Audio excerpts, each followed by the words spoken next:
Yo, yo, yo, yo, yo, what's going on? What's going on? Welcome to another episode of Empire Jeff TV. I am your host, Empire Jeff, coming to you live on a Friday night, man. We got no Lakers basketball tonight because the Lakers are chilling in Las Vegas, getting ready to face the Indiana Pacers in the NBA in-season tournament World Champion Cup thing, whatever the hell you say this. I can, for some reason, not pronounce this tournament correctly at all to save my life. But shout out to y'all, man. I know it's late on a Friday night, later than I usually pull up, but I was out and about tonight. So I know a lot of my East Coast people who tune in, they might be already faded out for the night. But shout out to everyone pulling up, like I said, on a Friday night.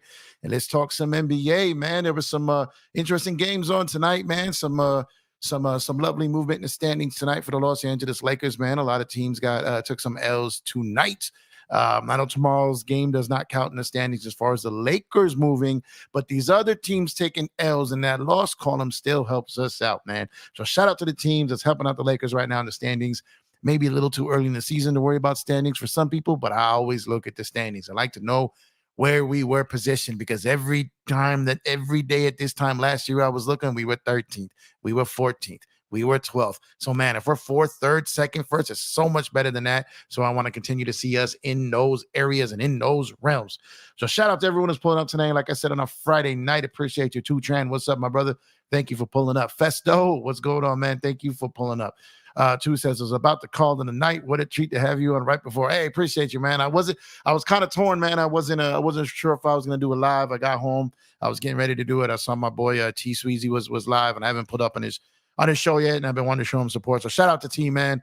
So I pulled up there and talked for a little bit, and then got done and pulled up over here, man. Didn't even get a thumbnail together. No real description. I just pressed record and went. So shout out to y'all, man. I just wanted to get here and get up here as fast as I could, man. Gideon, thank you for pulling up. Appreciate you. Salute to you as well. He said, it's me, G Money. What's going on? What's going on? Thank you for pulling up. You subscribe. Appreciate you. Oh, yeah, I think I was just talking to you over there on T-Channel, right? Appreciate you. Yeah, it was fun talking to you guys over there, man. I'll definitely be over there some more, man. And make sure, like you said, appreciate the sub. Tune in, man. We know what we're talking about over here, man. So pull up. So appreciate it. Two Tran saying what's up here. So searching the story of my God, the mob God, the mob father, man. I didn't know if he was gonna be up. I thought I might have popped in a little too late tonight for the man to punch the clock here. But look at this guy, man. No rest for the weary over here, representing on all these channels, but still showing up for his boy to get the mob. Getting the mob out over here. Appreciate you, brother. Craig, thanks for pulling up. Appreciate you. Hello to you as well. Yeah, Search, I think, just rolled out of bed, man. He got the alert and it's like, let's go. It's a clock in time. Van, what's going on? Thanks for pulling up. Yeah, Nuggets lost again. I'm telling you, Joker ain't look right the last two games, man. Look, the Denver Nuggets do not play against teams like they do against the Los Angeles Lakers. I'm trying to tell you guys, man. They get out there when they're playing the Clippers. They get out there and you watch them playing like, man, why can't they just play that way against us, man? Why can't they just play like trash against us? Why? They got to play like it's game 6 of the NBA Finals every time they place us. And I've been telling y'all since the preseason, since the off season, since the end of last season. I told y'all, and all of y'all who were here from the get-go, you know, my day ones know. What did I say? What have I been saying? And that was, let's see how Denver plays when they are now the hunted. When they're the hunted, man, because when they was out there last year, they was kind of sneaking up on people. Now, right after tip-off, people start pressing them full court, start hitting them, and they're just like, damn. Yeah, that's what it is right now, man. That's what it is.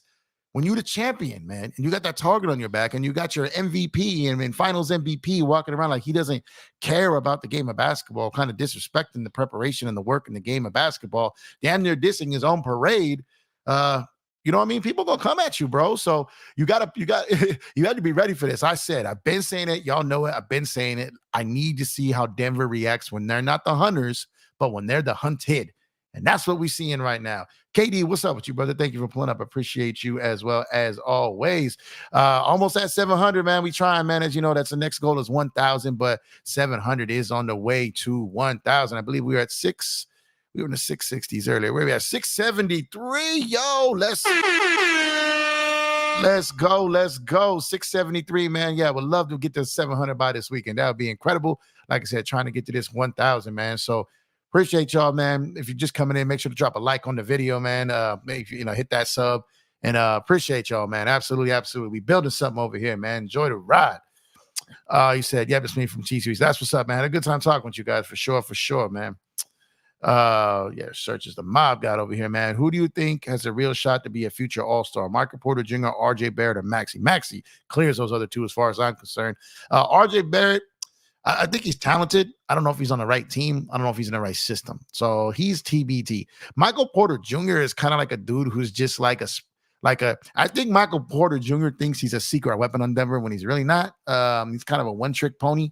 I'm not as high on him as a lot of people. I think he's got game. He can shoot the rock when he's on. I don't think he's special, though. RJ Barrett, like I said, it's TBD on him. I don't know if he's in the right spot to where we've seen what he can truly do. But Tyrese Maxey right now absolutely clears both of those guys, in my opinion, man. The Nuggets do need a bench, and that's the thing. Losing Bruce Brown, I understand that Reggie Jackson is kind of trying to fill that role, but he's just really not the level of what Bruce Brown was last year. He's had moments, like he lit up the Clippers in that one game, and he's had some good stretches, but he's not him, though. Also, Porter and Gordon needs to be more consistent. This is true. This is absolutely true. And speaking of true, please like, subscribe, share, and dunk on that notification to get notified when we go live on nights like tonight. Like I said, a little later than usual, so I appreciate everyone who's pulling up on a Friday night. You could be anywhere in the world, but you're here with me, and I appreciate that. Absolutely, absolutely. Smash the likes. Listen to my man Gideon right here. Smash the likes. Tonight, I'm not sure if I'm going to do a panel or not. I might. I like to talk with the chat a lot early on in the show, and we kind of go from there. I might do a panel tonight, though. I might. Because I started late, so I got to wait to see.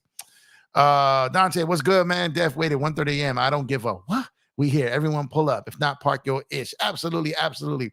Appreciate you, brother Dante, as usual. You know what it is, man. We got East Oakland 90 Max. Salute to you, man. Thank you for pulling up. Appreciate you. Happy to have some new guests in the building tonight between him and Gideon from over there on T Sweezy's channel, man. Go ahead up tweet, man. I think it's called Just Win Baby Podcast. I think he changed the name recently. So I think it's that. Hit up T over there, man. It's a good dude. That's my dude over there. He's a Celtic fan, but we still rock with each other. I'll be on his show soon. We've been trying to line it up, but our schedules, 3 hours different. And, just trying to line it up. So shout out to everyone over there, man. Also, Jamal Murray got tossed and hit the showers early. Yeah, that'll make a difference. He hasn't been totally right since he got back. He's on a little bit of a minutes restriction. Doesn't look in rhythm or in sync out there, but he's deadly when he is. So he'll get there. He'll definitely get there. Joker also have been stuck in the mud the past few games. Yeah, he's looked bad the last 2 games. Clipper game was terrible. Everyone was saying it's because of Zoo. But tonight, he just wasn't it either, man. So he's just going through a rut. It happens to the best of us, man. It happens to the best, to the greatest, man. Sometimes you just hit a rut and you get caught up and you get into a little bit of a slump there. But Joker is just too great. He's great. He's gonna work his way through this. I have zero doubt about that. Haven't seen Braun this good since 2020 in terms of pep in his step. Yeah, I was screaming last night, running around like Bubba Braun is back. But then he surpassed that, bro. Like my man Elder. Shout out to Elder last night. Rocking on the panel with me last night on a little one-on-one last night. Flat out said it looked like he had an out-of-body experience. I think it's the best way to describe it, man. Describe it. I knew right away, man. When I saw Braun in the post on the first play of the game, calling for the ball, getting in an and one, I was like, ooh, let's go, LeBron James. Lakers in the house tonight, man. And then when he just pulled up and he hit that 1-3 and then came down and hit it just kept hitting them deeper and deeper and just so confident. Y'all seen that picture where he's pulling up and you can't even see the basket? It's crazy, bro. LeBron had himself a game last night. Absolute game. There it is right there, man. Shout out to T Sweezy Search. Go ahead and plug him in the chat over here, man. To go and check out his show over there at Just Win Baby Podcast. You a Raider fan, right, T? I know you got me a little mixed up being you're a dude from Oakland, living in Boston, working for the Celtics. Rooting for the Celtics. Got to be a little bit of weird there from Oakland and Boston. That is a culture shock, absolutely. But hit up T Sweezy's channel over there, man. Just Win Baby Podcast over there. Absolutely. Stay in touch with me over there. Hit up my link tree, linktr.ee/Empire Jeff. To touch on everything that I'm involved with. So appreciate y'all. Thank you, Search. These games losses for the Nuggets is def something to take to the film room, and they are currently healthy. Well, they're healthy, but they're not right. So I get what you're saying, Van. You could be guys are on the court, but Murray's not all the way back on a minutes restriction. Joker looks like he's getting a little run down. So like I said, like me and Elder talked about this last night, the Lakers play 82 playoff games a year. They are the hunted every single time they step out there. Sometimes it's that other team's only sellout of the year. Sometimes it's their only national TV game of the year. You're playing on the biggest stage in the world when you're playing the Los Angeles Lakers, and teams bring it no matter what. But they also bring it against the champions. So Denver is facing that pressure and that resistance for every single night. And we got to see if they're built for that. I don't know if they are. We got to wait to see. That remains to be seen. Got everyone shouting each other out in here. That's what's up. Michael Porter Jr. needs to create his own shot. Yeah, it's pretty much off catch, shoot, maximum like one dribble, pull up, going to his right. He's not, like I said, I don't love the guy. I don't love him. I think I don't think he could be like a number two. You know what I mean? On a top tier team. I think at best he's a quote unquote specialist. And when he's on, he can get going. But outside of that, like I don't think he's special, to be honest. I don't think he is. What do you think? Do you think if they win, are they hanging a banner? You're talking about the Lakers? I don't think so. I don't think Dr. Buss would hang anything ever but a NBA championship. Now, this is new, and he does love winning anything that people compete in and want to achieve. But I don't know if they hang it. Maybe they put it somewhere in the arena where it's like visible, or something that it's like a first inaugural thing, like because it was the first of its kind. I think they'll do something with it. I do not think they will hang it with the championship banners. I'm not entirely sure what they'll do with it, but I think that they won't just tuck it away somewhere. It's going to go somewhere where it'll be visible. I just don't know if it'll be with the championship banners. I don't think so. Also, Porter needs to learn to dish the rock. Yeah, like I said, he's a specialist, man. He's a ball stopper. He's a black hole and a chucker. Zachary, thank you for pulling up. I appreciate you. What up, Jeff? Kawhi might be back. He might, as far as he's back tonight. But we got to see that consistency. And are they at their best if Kawhi is their best player at this point for that team? I'm not so sure. I think they're at their best when Paul George is their best player. I think he's their best player this season. I don't know if you can count on Kawhi. I don't know if you want him being your best player, because is he going to hold up? Is he going to last? He's had moments this year where he just does not look the same, not the same defensively. And he had a great game tonight. No shade. But, at the end of the day, man, they're going to be out there looking for playoff P when it comes to the toilet bowl Clippers, man. We might got to flush it on Kawhi, man.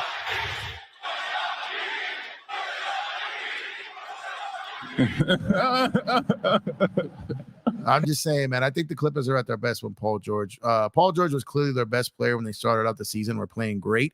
And then they made the trade when they were playing great, and they kind of went through it. But they've won like 8 of their last 11, I believe, 7 of their last 10, something like that. Defense is steady rising, just like the Lakers. The Lakers' last 15 games, they are the top 2 defense in the league. The last 3 games, best defense in the league. But both LA teams are starting to figure some things out. But we got to wait to see. The Clippers are not as deep as the Lakers this year. So we'll got to see. Their depth is going to be a problem at some point if any of these guys go down. So we'll have to wait and see. But Kawhi had himself a great game tonight. Absolutely. Shout out to him. Shout out to the Clippers for starting to figure things out. But I'm in wait and see mode with them, like, for a while. Yeah, exactly. Starting to put it together. Exactly. Good minds think alike there. And if you don't want to hit us off with a super chat, a super sticker, or a thanks in the comment section, you can always hit up the Cash App, $ Empire Jeff.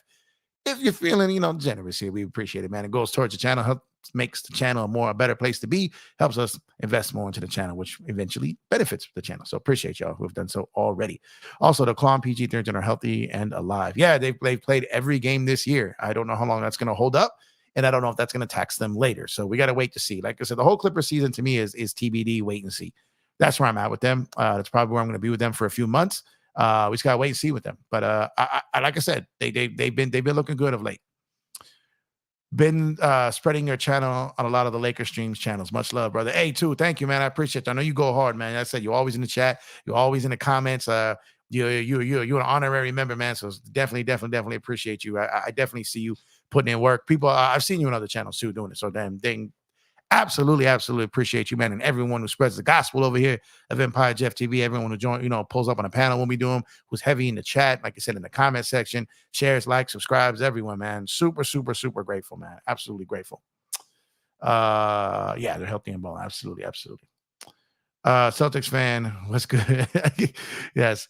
Like I said, it's funny, man, because a lot of Laker fans get mad at me because I don't hate Celtic fans. I don't even hate the Celtics. I hate losing to them, and I love beating them, but I don't hate them. Like the Lakers want to be the Lakers without the Celtics, and the Celtics want to be the Celtics without the Lakers. One hand washes the other, really, man. It's kind of like we're privileged to have each other. You know what I mean? So I don't hate them. I just hate losing to those dudes, man. But I don't hate them. I respect their legacy. I respect like what they've done for the game of basketball. But I can I have some of my closest friends are Celtic fans, believe it or not, being from East Coast and whatnot. So like I got a lot of dudes from Boston, especially in the hip hop scene that I was part of. A lot of them are heavy Celtic fan, man. Shout out to Terminology, shout out to Easy Money, shout out to Deadeye, shout out to Static Selector, shout out to all my boys out there in Boston, man. Well, New York too now, but like they're heavy Boston fans, man. So I still rock with them. You know what I mean? Salute Jeff in chat. Let's go. Lake Show. Satcho, thank you for pulling up. Appreciate you. Absolutely. Appreciate you. Katie said, yo, Jeff was rocking the hose in my lifetime. Volume 1 earlier, huh? Volume 1. I was listening to Volume 2 the other day, man. Man, I was on Volume 2 the other day, man. What's your favorite joint from Volume 1? Curious. So, man, so you got Blue, Reasonable Doubt, then Volume 1, Volume 2, Volume 3. And it's just like, man, when that was the coming of, man. That was Reasonable Doubt was just so special, man. It was so special. But Volume 1, Volume 2, Volume 3, and then he just goes on his run. Y'all know if you've been rocking the channel for a while, you know the Blueprint 1 is my favorite album of all time. To me, that was a pinnacle of Jay-Z. That was just absolutely it for me. But I was listening to Volume 2 the other day. I was listening to Volume 1, I think, like last month. Spotify Rap came on. I actually doing my Spotify Rap the other day. And I would say like maybe the last third of the year, I've been really diving into a lot of sports. So I've been like reading a lot, listening to a lot of audiobooks, listening to a lot of podcasts. So my music in the car had gone down probably the fourth quarter of the year. But it kind of tripped me out a little bit when my Spotify Rap showed me what I actually listened to this year. And for the first time in a long time, my number one artist wasn't Jay-Z, and that surprised me a little bit. But Jay was number 2. But it surprised me that Jay got dethroned on my Spotify Rap this year, man. That was nuts. I wonder if y'all try to guess who my number 1 was this year. But it's typically Jay every single year, but it wasn't this year, and I found that interesting. Also, Brunson twisted his ankle, and this shows why I don't assume injuries. Any player can be hurt, and guys you don't expect. Absolutely, Gideon, absolutely. And Kyrie got hurt tonight too. There was mixed stories about he went to the hospital, that he didn't, but I know that I heard that Dallas are staying over an extra night. They didn't fly out tonight, so he's definitely in a position where they want him on a plane. So that ankle might be bad there, man. So sucks. Get well soon, Kyrie, man. Get well soon. Brown has really turned back the clock this season. He absolutely has, man. I've been saying all year early too. I told people, I think that year 21 Braun will look younger than year 21, year 20 Braun. And I've been right on that, man, because I just felt it. You know what I mean? Portia, what's going on, Laker girl? Salute Empire Jeff. Can't wait for tomorrow night. Absolutely cannot wait for tomorrow night, man. I think we're going to get it. I think our defense is going to show up and show out. I think LeBron James senses that he's going to be the first in-tournament MVP, and they're going to get this cup and take it back to the city of Angels, city of Los Angeles, where it belongs, the first one. And man, that'd be so dope if we get that. I think we're going to get it though. I respect the Pacers. Obviously, I respect what they're doing, but I think the Lakers are just clicking right now. It's in Vegas. They should have the advantage, and we'll see, and we'll go from there. Of course, I love the format we got here. Just Lakers and basketball love. Absolutely. I try to make it simple, man. Let's talk to each other and let's talk hoops. You know what I mean? That's what this channel is going to be about.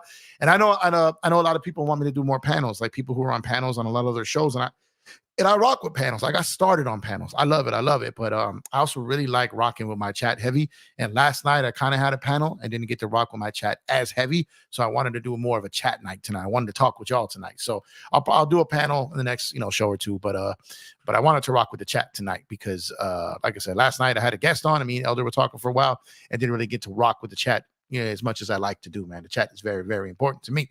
Appreciate you too, man.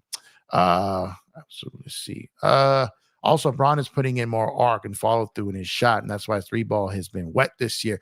Well, that's absolutely true, but for me, it's the legs, man. It's the lift. You can see in his legs, he's got the bounce. He's not out there on dead legs. You can see it. Y'all saw when he took that charge, that first charge against Zion, and they reached to pull him up, and he jumped way up in the air like he was on a trampoline, and it kind of trotted up the court to show people, like, I just took the hit from this train in year 21, and I still got the energy to run up court.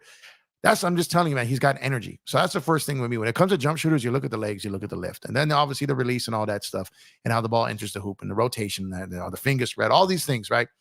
But the legs, man, are on the most important part of those deep shots. And his legs they're looking strong right now, man. They're looking strong right now. Yeah, make sure to go check out my guy T Squeezy over there at his channel over there, man, at Just Win Baby Podcast over there. So appreciate you, Serge, for throwing it out there. Murray needs to get his sea legs back. Yeah, that's what I'm saying. So like what I'm saying with Braun, that's what Murray's dealing with right now, man. Like I said, y'all, you could be on a treadmill. I've been saying this last couple episodes, and I'm just, for those who haven't heard it, and those who have, I'm sorry, but you could be on a treadmill 6 days a week for years. You hurt your ankle, you hurt yourself or something, you got to take 3 to 4 weeks off, and you got to go back on that treadmill. You two are strangers at that point. Your body acts like it's never been on a treadmill before in your life, and the treadmill got giving you the cold shoulder, like, oh, now you see me. Now you see me. But the last 3 weeks, you've been like, yeah. That's what it is for like some of these dudes coming back from injury, because they just got to get into condition. So you can do all the practice you want. There's no shape like game shape and getting out there the game and going through it. And when you got dudes out there who know you're hurt or know you're laboring, then they just take it out you even more and they try to expose it. So that's just how it goes, man. Raiders and Celtics fans, I have a podcast. Y'all should check me out. That's the craziest combination right there. A Raider fan being a Celtic fan, all in one. That's crazy. That's dope, though. That's crazy, though. He says, appreciate you for coming on. Oh, no doubt. I'll be over there more. You know, we've been trying, man. Just tonight I got home. I saw you was live while I was getting ready to set up. And I was like, let me pop in on my guy real quick. Because I popped in a couple days ago, but then y'all who listen to my show long enough, you know I got a terroristic puppy, and this dude took off with my with a part of like that connects the mic to my mixer. So I couldn't connect my mic when I went into your show the other day. My puppy was like, he's a beagle, so he like a track star. You can't catch this dude if you don't want to be caught. So I had to wait till he got bored, and I had to go get my adapter, plug it in. And by that time, I had to do my show. But I'll definitely be pulling up there more. T, I appreciate you. We've supported each other from afar for a while. So definitely be over there more. And it was a pleasure pulling up there tonight. MPJ is like a poor man's Kuzma. Ooh, that's a hot take right there. Kuzma does more, a different style of game, and I think a lot of people would think that MPJ is better than Kuzma. But to be honest, I'll take the 2020 Kuzma over the version of what we're seeing from MPJ right now. Not saying Kuz is a better player. I'm just saying his fit on a championship team, I think he does more. MPJ didn't play that great in their finals run, to be honest. Heard they aren't going to hang up the championship. Yeah, I don't think they're going to. I'd be surprised if they do. And absolutely, make sure to head on over to shopcourtkings.com if you have not done so already. Get that new heat we got over there. We dropped last night. We dropped our Rui Slashimura Black Samurai slicing up the competition, available with free shipping on shopcourtkings.com. Also, the Lakers Christmas Court Kings Los Angeles Christmas edition, also with free shipping. And then we got Santa Braun here. The gift that keeps on giving in year 21, Mr. LeBron James. So shout out to y'all who've been over there. Shopcourtkings.com. Go over and get your merch with free shipping. Thank you for throwing it out there, Search, and reminding us here. Big ups to Laker girl. Absolutely. I think Michael Porter is like a poor man's version of James Posey. Porter needs to get his butt in the paint like he did at Missouri. Yeah, that's fair. That's a fair comparison. I think Posey was a better defender and did a little bit more Swiss Army knife than Porter does. But yeah, as far as like kind of the role he fits. But yeah, because definitely the Celtics. See, there were so many people that contributed to that 2008 Celtic win, and I don't think people give Rondo enough credit in that 2008 series. Rondo was incredible against the Lakers in 2008. Posey was as well. PJ Brown had a huge game. There were so many contributors that the Lakers just couldn't overcome it, man. And the Lakers were hurt that year too. I'm not making an excuse. I'm just saying they didn't have everybody. Celtics were hurt in 2010 and 2009. Lakers were hurt in 2008. Neither one of them got to really face each other fully healthy. But the Celtics in 2008, the depth with Posey, with PJ Brown, Tony Allen, like there were so many things that they had just lined up, and just they got the chip. Do you think TP shooting is finally back? Jeff, 15 points last game, 5 of 8 from 3. So KD, let me tell you a thing about about TP, and I've been telling you guys this.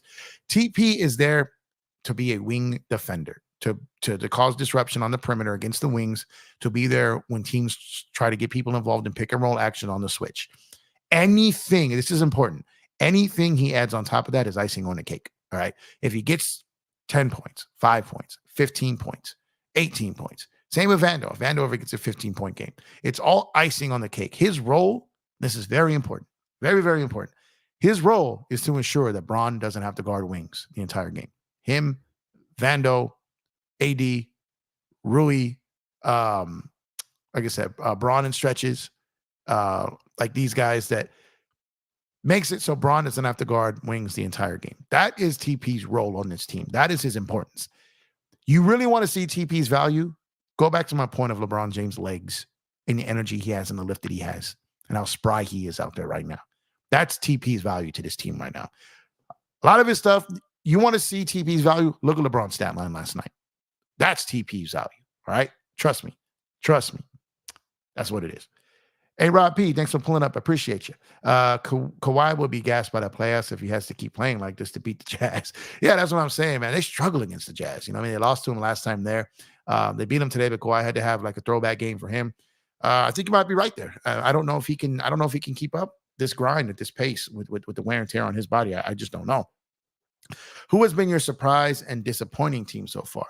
My surprise team, let me think about that, because I had OKC kind of where they are. I had them top 6, not necessarily 2, but I said in the preseason they were my pick this year to surprise people, even though they weren't going to surprise me.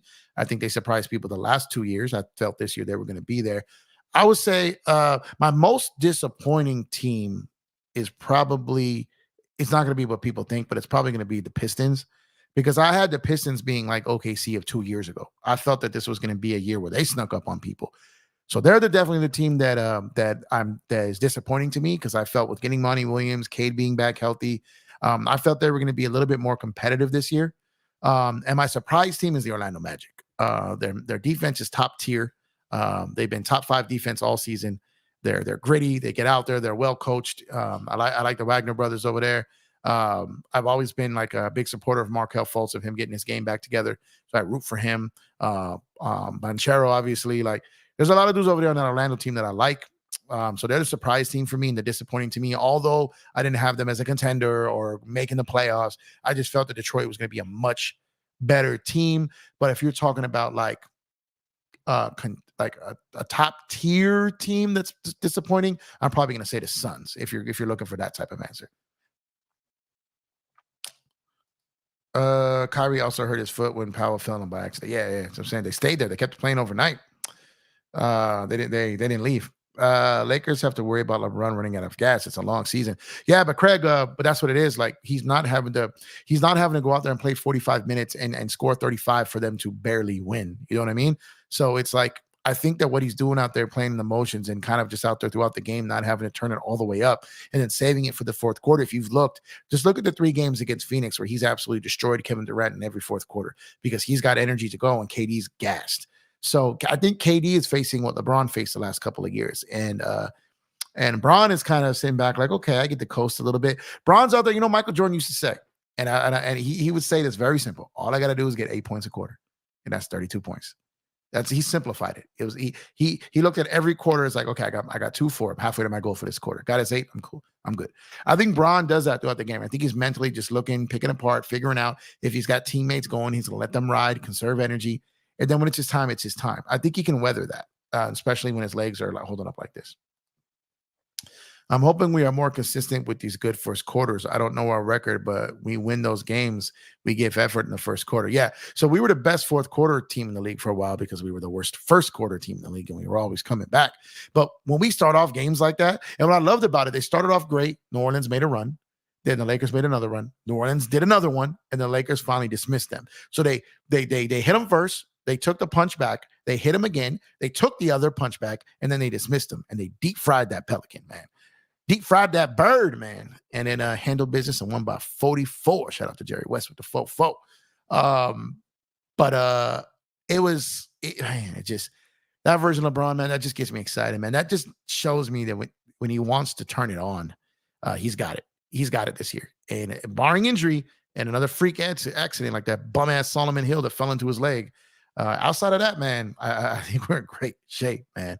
Are you locked into that Ohtani for? Oh my God, today, man. I was gonna get to this, bro. Today was look, yo, bro. And we're going to go off topic for a second. I'm sorry, because I understand you guys know me for covering basketball. I understand, but I am a massive baseball head. I'm as passionate about the Dodgers as I am the Lakers. You guys don't see it as much on this channel because I predominantly built this channel off of basketball. But side note, got an announcement coming soon, but don't tell nobody. Man, what a day. I'm a massive baseball fan. Baseball was my first love sports-wise. It was. Then basketball stole me from them. But I still absolutely love baseball. I have MLB Extra Innings, which is the NBA League Pass of baseball. I watch a lot of baseball games.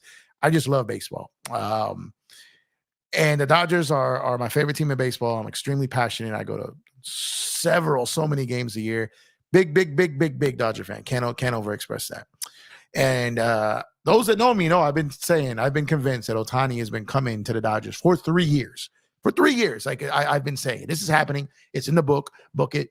Shout out to Charles Barkley. I was like, I guarantee it. I'm convinced that he's coming to the Dodgers for 3 years. I told anyone that would listen. I was taking bets. I was every which way under the sun. He's coming to the Dodgers. And up until about 10 a.m. West Coast time, I still believe that. And today, it was like, yo, what in the all the way just happened? What is happening? Like, what is happening? So for y'all that didn't catch it, and I'll get back to basketball in a minute. I'm sorry, but this was a major day in history. I'm telling you, this is going to be like a 30 for 30 one day because of how crazy today was for those who don't know. So we wake up this morning and it's like, for those who don't know, like I said, the Dodgers have been the overwhelming massive favorites to land Shohei Ohtani for about a year, right? And it's been that way through all of free agency, winter meetings and all this stuff. Then all of a sudden, little by little, you start hearing that Ohtani may be interested in the Blue Jays, the Cubs, the Giants, all this. And Dodgers may be losing some leverage. Then it was like, okay, it looks like the Cubs are out. It looks like the Giants are out. But don't count out the Angels, everyone's saying. Don't count out the Angels. And then Toronto. And I'm just like, what is happening? Who in their right mind chooses Toronto over LA? Like, when you have a choice. And then all of a sudden, the Dodgers version of Lakers Nation, Dodgers Nation, the brand new reporter that is connected, says, sorry, but here's the bad news. He chose Toronto. And everyone goes nuts. And I'm like, wait a minute. You got like the Woj of baseball, Jeff Passan, not saying anything. None of the heavy hitters are saying anything. But Dodgers Nations, who I love, D-Mac is my guy. Shout out to Dodgers Nations. And for the most part, JP, the guy who broke the story, JP, he's been credible. Then that happens, and everybody's like, yo, what is going on? And then Morosi of MLB gets on there and said that he's flying to Toronto. No contract has been signed, but he's on a plane to Toronto. Dudes was all over YouTube tracking his plane. They had the route on the screen. I was watching it. And landed in Toronto, and they're convinced he's there. They're saying there's a press conference at 6 p.m., and then the plane lands, and it's the dude from Shark Tank that gets off, not Ohtani. And then all of a sudden, all the heavy hitters are like, you dumbasses, he's at home in Newport Beach, man. He never went to Toronto. He's not in Toronto. He's chilling at home. So now everyone's freaking out. Yo, the Blue Jays channels were covering this, and they were having a parade thinking they got him, bro. It was nuts. These dudes were getting drunk. They were getting crazy. And then when they found out he was... I'm sorry. I do feel bad for these guys. I do. But you want to talk about taking the air... I'm sorry, I just can't get their faces out of my head. You want to talk about taking the air out of the room? Oh my God. Fitting it was the Kawhi laugh because it's Toronto again. But oh my God, the look on their faces when they realized not only was Ohtani not on that plane, but he was still in LA, and they realized that everything today was bullshit. Yo. Oh my God, they'll be back to square one and he can still choose the Dodgers. And back to reality and back to basketball. But what a day, man. That was crazy. I was a little nervous, man. I was absolutely nervous. Absolutely nervous. Who is your favorite NBA play-by-play guy? I like Kevin Harlan and Mike Breen. Mike Breen is great. I love Mike Breen. I like a lot of guys, man. I like Mike Breen. Like I said, Kevin Harlan is great. I like I like the guys that do. If you're talking about national, then yeah, those guys would be right there. I like Jim, not play by play. There's a lot of good color guys at the side, but the guys in Charlotte on NBA League Pass do a great job. I like listening to them. I like a lot of the color commentator guys, the guy who really break down the game and kind of in between. But all those guys, you pretty much nail. Those are kind of the class of the class right there. But I like when Doris Burke gets out there. And a lot of people for some reason have been hating on her lately, but I think the way she talks the game is great. But Mike Breen is just as good as it gets to me. But I like a lot of the local guys too that aren't full-fledged homers. A lot of the guys on League Pass I rock with as well. Imaginary player is my favorite involved. Imaginary players, that's a good one though. That's an absolute great one right there. I do mod a good percentage of Lakers channels, and I appreciate all of your search does, man. Search up. But again, he is Empire Jeff TV's own. My bad over here. The mod father. Yo, Rick, we've got a super chat in the building, man. My brother from another Mr. LOE, Mr. Lakers over everything, Mr. AKA Criplow.com. Arena with the $9.99 super chat. Appreciate you, my brother. Thank you for showing up, man. Missed you over here, man. And no, I said it correctly. Criplow.com arena for my man LOE, because he basically gets his mail sent there, man. He live up there, man. Absolutely lives up there. Shout out, my brother, man. Appreciate you. Always appreciate all the super chats, man. Now where was I? I am so bad at this. Let me see. Sorry. Let me see. Okay, here we go. Imaginary players back on track. Appreciate you, Low, man. Appreciate you so much, man. ADD be making me fall off here. ESPN needs to flex off the Wiz Warriors games and show the Suns Kings on December 22nd. You're absolutely right. That'd be a horrible game for the Wiz and the Warriors, man. Because they're trying to get the pool back against Golden State, but that's gonna be a trash game in my opinion, man. All things basketball. What's going on, my guy? Here, salute to you. Thank you for pulling up. All things basketball. Another great contributor to all channels out here. Great to see you, man.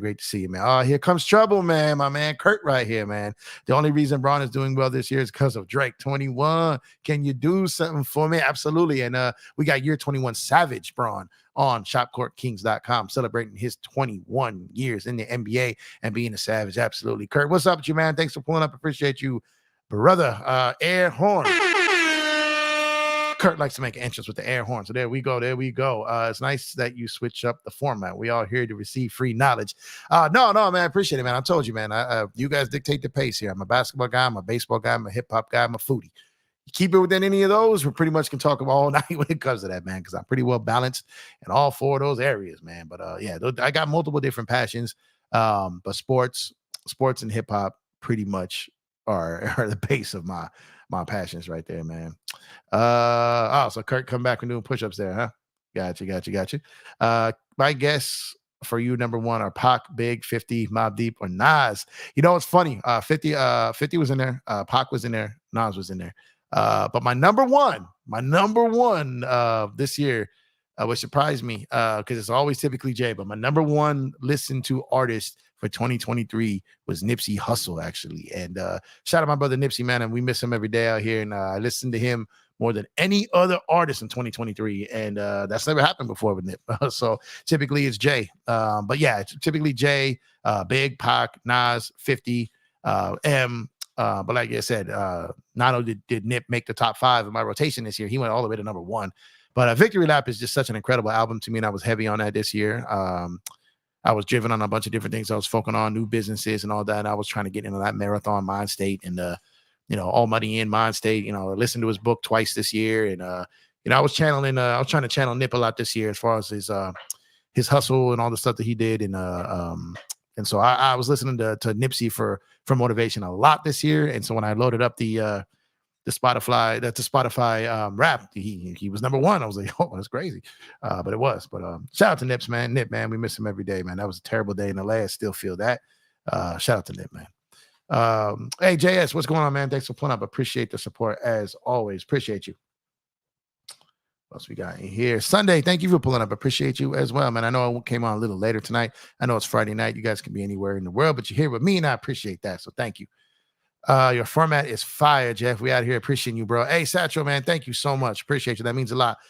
guys, seriously, from the bottom of my heart, I never imagined a year ago I'd be able to sit here and people would actually want to listen to me talk for hours. I can't believe it. My wife is actually in the room with me right now. She's rolling her eyes because when I talk, she just wants to walk and leave the room. Am I right? Look, she's leaving the room right now because I'm just talking. You know what I mean? So it's like at the end of the day, it's like the fact that people like actually have interest in hearing what I have to say still is surreal and blows my mind. So not only listen, but you guys enjoy it. That's so dope to me. And like I said, as long as you guys keep enjoying it and enjoy and then think it's, think I bring something good to the table, whether we're talking about, sports or music, I'm going to keep doing it, man. And shout out to wifey, man, for making the sacrificing her hubby's time and let me do this and get down over here. So shout out to my beautiful wife over here. But it's just crazy, man. Like I said, I do this regular. I talk to my boys about sports all the time and music. I talk to my friends. This is what I do on a regular. This is me off the mic. This is me. So I get to be me on YouTube. You know what I mean? It's dope. So I enjoy it. So thank you guys, man. Appreciate you appreciating the format, man. Thank you so much. Did you see Kai's injury earlier against Portland? Nasty. I didn't see it because I was in the car, but people started texting me and I heard it when I was listening. So when I'm in the car, I'm telling you, I'll be addicted, man. So, on you can also either on Sirius XM or the NBA app, you can also listen to the radio play-by-play. So I listen to the radio guys when I'm in the car because I'm just trying to listen to games. Right? You know what I mean? So I wasn't listening to that game at the time. So, but I started to hear about it though. Jess Puppy runs his life. Yeah, man. Lucky is over here, man. He a boss of bosses in this house, man. He's the most adorable beagle in the world. He's an athlete. And he's a hustler. yeah, he absolutely runs his house, man. He absolutely runs his house for sure, man. I don't know the Warriors are this bad. They're struggling, man. They're absolutely struggling. Clay's, displeased with his contract situation. You've got, Draymond was out to start the year. He's getting kicked out of games. He's getting technicals. He's getting suspended. Chris Paul, is he a fit? You know what I mean? Like, there's a lot going on there. So they got a lot going on. I said last year when the Lakers beat them, the Lakers, they're done. They knocked them out. They're done. I'm not a Warriors hater. I don't got any beef with the Warriors. I just felt like it's just done. It runs its course. That cast of characters, who they have, barring something crazy, if they make a trade and they're able to steal someone and they do something drastic. I don't think it's currently constructed. I don't think this team is a contender anymore. That's just me. My dog owns my bed. Not gonna lie. That's where mine is right now. I go to bed and he's looking at me like, "What's up, bro? What are you doing? This is my spot." I'm like, "Nah, bro. I got so many beds for this dog, y'all. Like, you don't even understand. Like, he got dogs. He got beds. He's got, not only does he take over our couches, but he's got his own mini couch.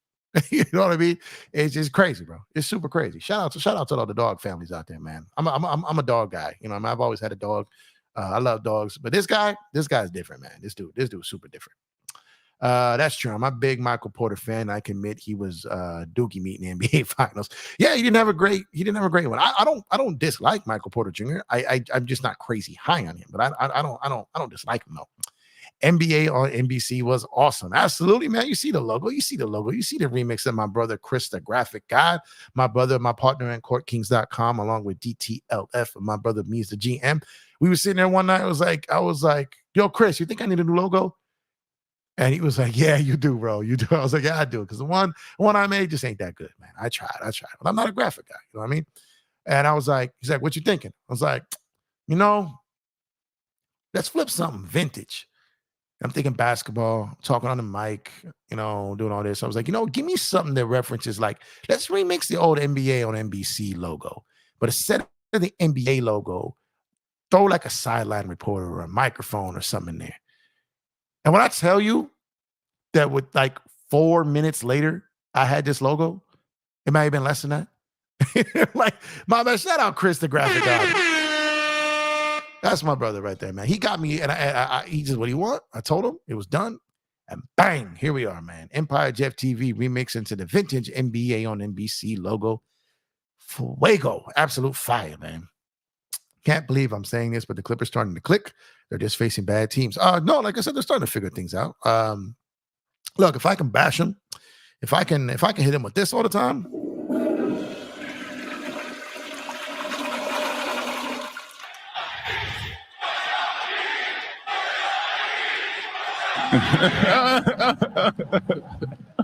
If I can hit them with that, then when they're doing good, I got to give them their credit, man. And they are starting to figure things out. They're starting to do better. Absolutely. So shout out to them, man. Like I said, shout out to them.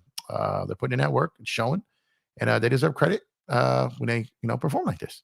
Rondo was maestro and big in 2008. Absolutely. He low key might have been the best player in that series for that series in that season, man. Same with Cassell, Posey, Brown, and other guys. Yeah, they were so deep, man. They were fire. I know I'm way behind on these chats right now, guys. I'm sorry. Let's see. Lakers run the NBA. Take the blood oath. Or I'm removing people from the chat.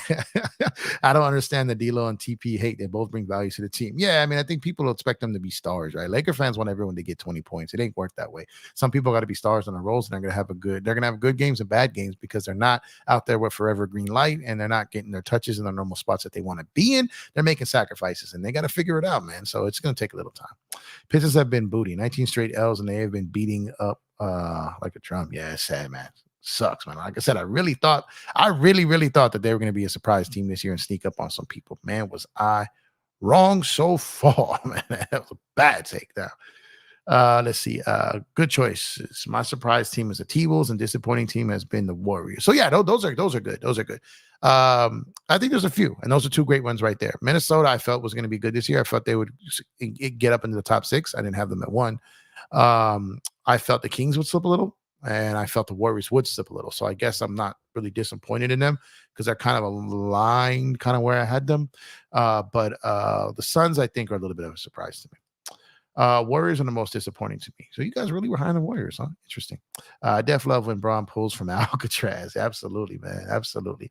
Honestly, Shop Court Kings. I personally brought my merch from them. The quality is really good. So stop waiting. Absolutely. Look, when I tell you our quality, our merch is top tier. Y'all listen to me for a second. I'm not just saying this because it's our merch. I'm saying this because I'm picky as shit, right? And all of us are. Look at the graphics, look at the work, look at the art. Dan is very creative, very picky. Mies is very selective. These are hand-picked materials. Like the people, a lot of people, and no shade. But I've done this for a bit. I've had other clothing businesses. I know this industry, right?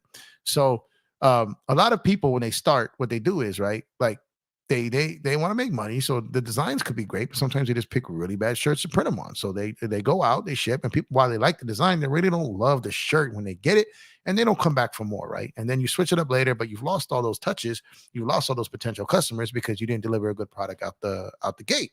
So we wanted to make sure that we did not do that. Not only did we deliver great product, great quality, great designs, but we offer free shipping, right? So that's what it is. We wanted to make sure we deliver top tier content with top tier merch was our kind of our mantra, right? So that's the first thing you're going to notice when you get this material. So t-shirts are incredible, the hoodies are incredible.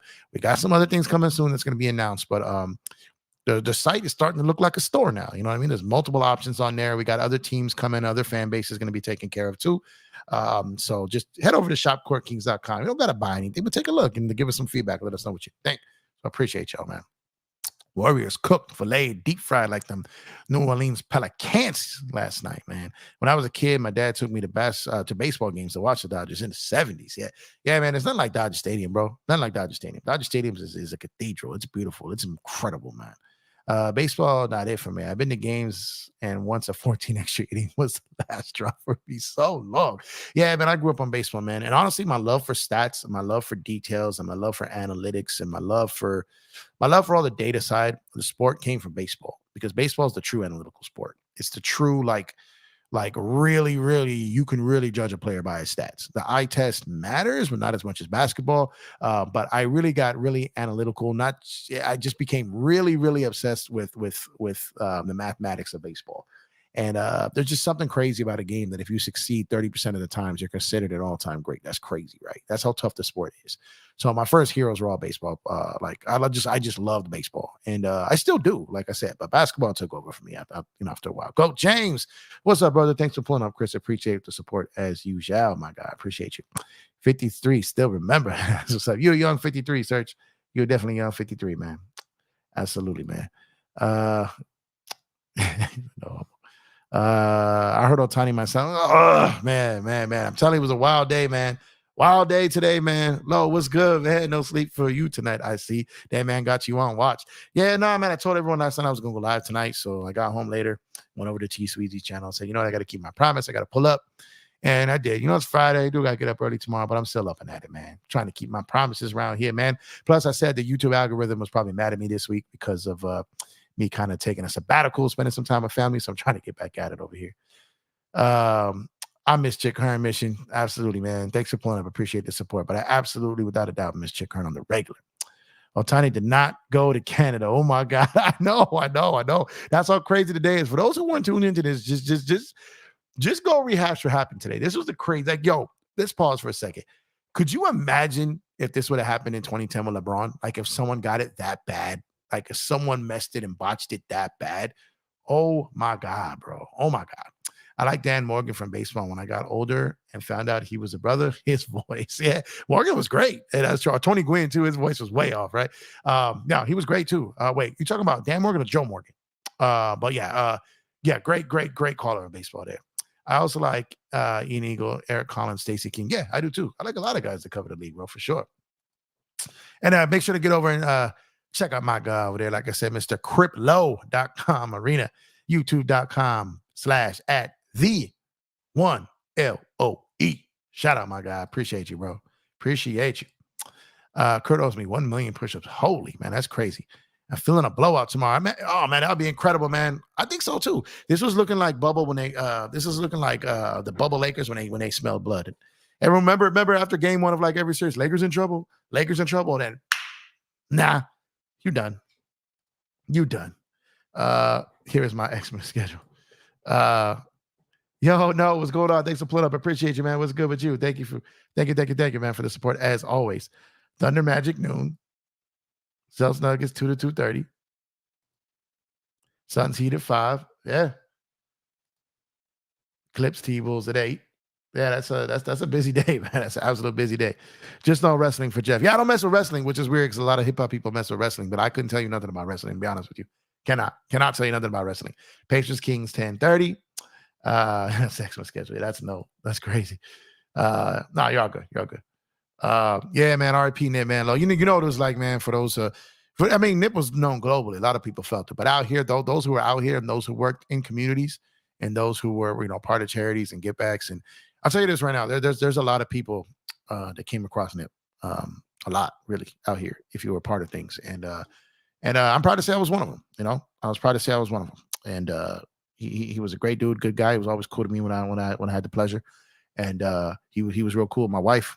Like I said, he was real dope, man. He was real cool. He was a stand-up dude. You could approach him and talk to him about all kinds of things. He would sit and he would talk to you. I had some good friends that worked at the Marathon store.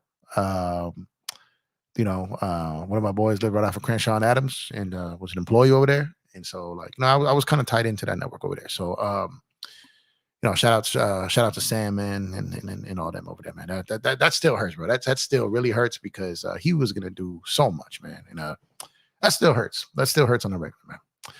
What do you think of my schedule? Yeah, that's a wild one, bro. That's a wild one. That's commitment for sure. That's an NBA junkie. You just like me, bro. You just like me. That Nip motivation in traffic, absolutely, man. But there's so many different ones, man. I listen to Ocean Views a lot this year, and what's the Man, a lot of the old mixtape stuff, like the Marathon stuff, Crenshaw, all the early stuff. All the man. Because I'm telling you, man, early '90s Neighbors Rooster used to wake me up, man. What you know about that, Lo? Come on, you remember? You know. Out here in LA, man, with them roosters, man. So just Nip just painted a picture that a lot of us knew and lived, right? So out here in LA, so it was man, there's so many Nip tracks, man. There's just Nola, Love, all that, man. There's so many songs that I just rock on the regular, man. The Marathon continues, man. Hustle, man. That one was just, that song that got me too. His last one that he did with Khaled when he passed, and he dropped with those two verses on the Khaled joint, Higher, with John Legend and Khaled, man. That was to get that as his right after he passed. I remember that hit, that song gave me goosebumps, man, because he killed it on that joint. Red Mamba, the Century Club. Man. Man, it was crazy, man. Get worked up thinking about Nip, man. Grinding all my life. What's my workout playlist when Nip was alive, man? I'm telling you, man, that Victory Lap was so fire, man. It was so fire. Sold out. It was the album of the year that year to me. It honestly was. That's what's up. My top artist this year was the Altons, old school R&B type beat. Yeah, no doubt. That's a great one too. I'm telling you, it just surprised me. Like, I know I listened to Nip a lot. I didn't know he was gonna be my number one, though, man. Getting back in here, Miss Jeff. He's great. Man, see here. I don't understand why Ohtani would go to Toronto. He fits well in LA. I mean, he already lives here anyway. Yeah, I don't know how. That's what I'm trying to say. I don't know how. I'm not sure that any of that today was true. Look, let me tell you the thing about Ohtani, guys, is the media is frustrated because they got nothing to report. They're getting frustrated. They're sitting back. Their bosses, like mainstream media, their bosses like, yo, we need something. They're like, I got nothing to give you. This guy's giving nothing. So at some point, these guys are getting frustrated and they're just panicking. You know what I mean? And then when Dodgers Nation went out there, which they're not a nobody, but compared to like the Passons, the Nightingales, and all these guys out there, like Bowden, like all these, like compared to them, they are not the same, right? So when they're like, how did these guys get it? We didn't. They started freaking out, and it just fell apart from there. And they started just making up stuff, which is whack. Shout out Jess Wifey, absolutely, man. Wifey's an absolute real one. There's absolutely no doubt about that, man. Let's go Lakers. Can't wait tomorrow. In-season tournament championship. Go Lakers. Absolutely right, Giovanni. Let's go get it, man. I think we're going to. The Warriors are struggling, and I love it. They are, man. You've been calling them folding state for a while, right? That's you, man. You've been on it, man. Hopefully we're champions tomorrow night. Go Lakers. All right, man. For your mouth to God's ears, man. On the road now, heading to Sin City. Oh, you going to Vegas for the game, Lo? Man, of course you are, man. This is not just criplow.com arena. This is internationally known Low over here, man. I mean, they're about to make Taken 4, and it's going to be starring Low, man. He's known in all these countries. He got a particular set of skills, man. And what that particular set of skills is, going to every damn sporting event in the damn country, man. That's Low. Shout out my brother Low, man. We got to catch a game soon, Low. Holla at me, man. Hit me up. Text me. We got to make this happen, man. We got to make this happen, man. And yeah, man, if you guys don't feel like hitting that super chat, that's cool. If you got the Cash App, $ Empire Jeff. Would be greatly appreciated. It goes a long way towards helping the channel, man. Appreciate you. And Brother Lowe, appreciate you for hitting us off with that super chat earlier, man. Appreciate it. Man, most Warriors fans are bandwagons. Most of them can't game 5 players prior to the Curry era. That's what I hate about them. Yeah, but I mean, if they're younger, like if you got a Warriors fan that's like 22, 23, 24, I'm going to expect them to know much prior to the Curry era, right? But if they're like in their 40s and they're in their late 30s, well, maybe they were Warriors then, but the Warriors weren't good for a long time. So they may not be bandwagon fan. They might be from the city and just didn't have nothing to watch. You know what I mean? But I get it. Acting like that they was down. Like I watch every game, no matter how good or bad the Lakers are. I catch everything. So I get what you're coming from there. But not everyone's built like that. I understand it. You know what I mean? But yeah, no, I get what you mean. But they're a little bit more froggy now than they were when they were winning some time back, right? They're a little bitter now. It's almost like they can't handle not winning every year. It's weird, right? NBA on the NBC should return. Marv Alba, Bill Walton, Steve Snapper Jones, rest in peace, Bob Costas, and etc. Tom Tolbert was there for a while too, right? I heard that NBC is trying to get back into the new TV deal, that they're trying to get back in on it. I heard, so that would be dope, man. That would be dope because NBA and NBC was a real thing, man. The Prudential halftime report, man. Remember that shit? Man, that was life, man, on Sundays, man. That was life. And in the playoffs and the finals, man, that was life. Still waiting for the Ohtani news on this decision. Hey, Gio, I am, man. Like, look, man, I've been waiting on this for 3 years. I could wait a couple more days if I got to. Just today was rough because they had us all convinced that we didn't get him, man. And that was scary and that hurt, man. We should trade Gabe while we have a chance. Get there on sharp for well, they're not going to do it. They can't trade him until January. But outside of that, I really want to see what the team looks like with Gabe. I think Gabe could be a good piece to this team. I really do. I heard Jordan Clarkson to the Lakers rumors. It's funny because he was a guy I brought up at the beginning of the season as a potential candidate. That might be possible as a guy that can go out there and get a bucket. Might be possible. Thunder has been thunderous and shocking good too. Yeah, they've been fun to watch. They've been my league pass team this year. I've been watching a lot of their games.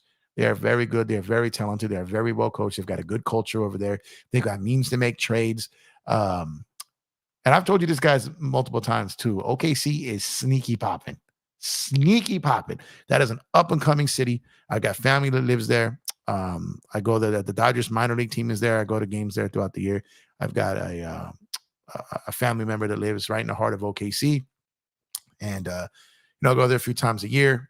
Like I said, sneaky popping city, very artistic city. I enjoy my time there. Go to Thunder. I'm going to be going to some Thunder games this year. That's what I'm saying. Like when I say this money go towards the channel, man. I'm about to extend the content this year, man. I'm about to be on location this year, man. So that the PSF app, like expanding the brand this year, man. And those who haven't already, make sure to check out Dan, the Laker fan, and I on the PSF app.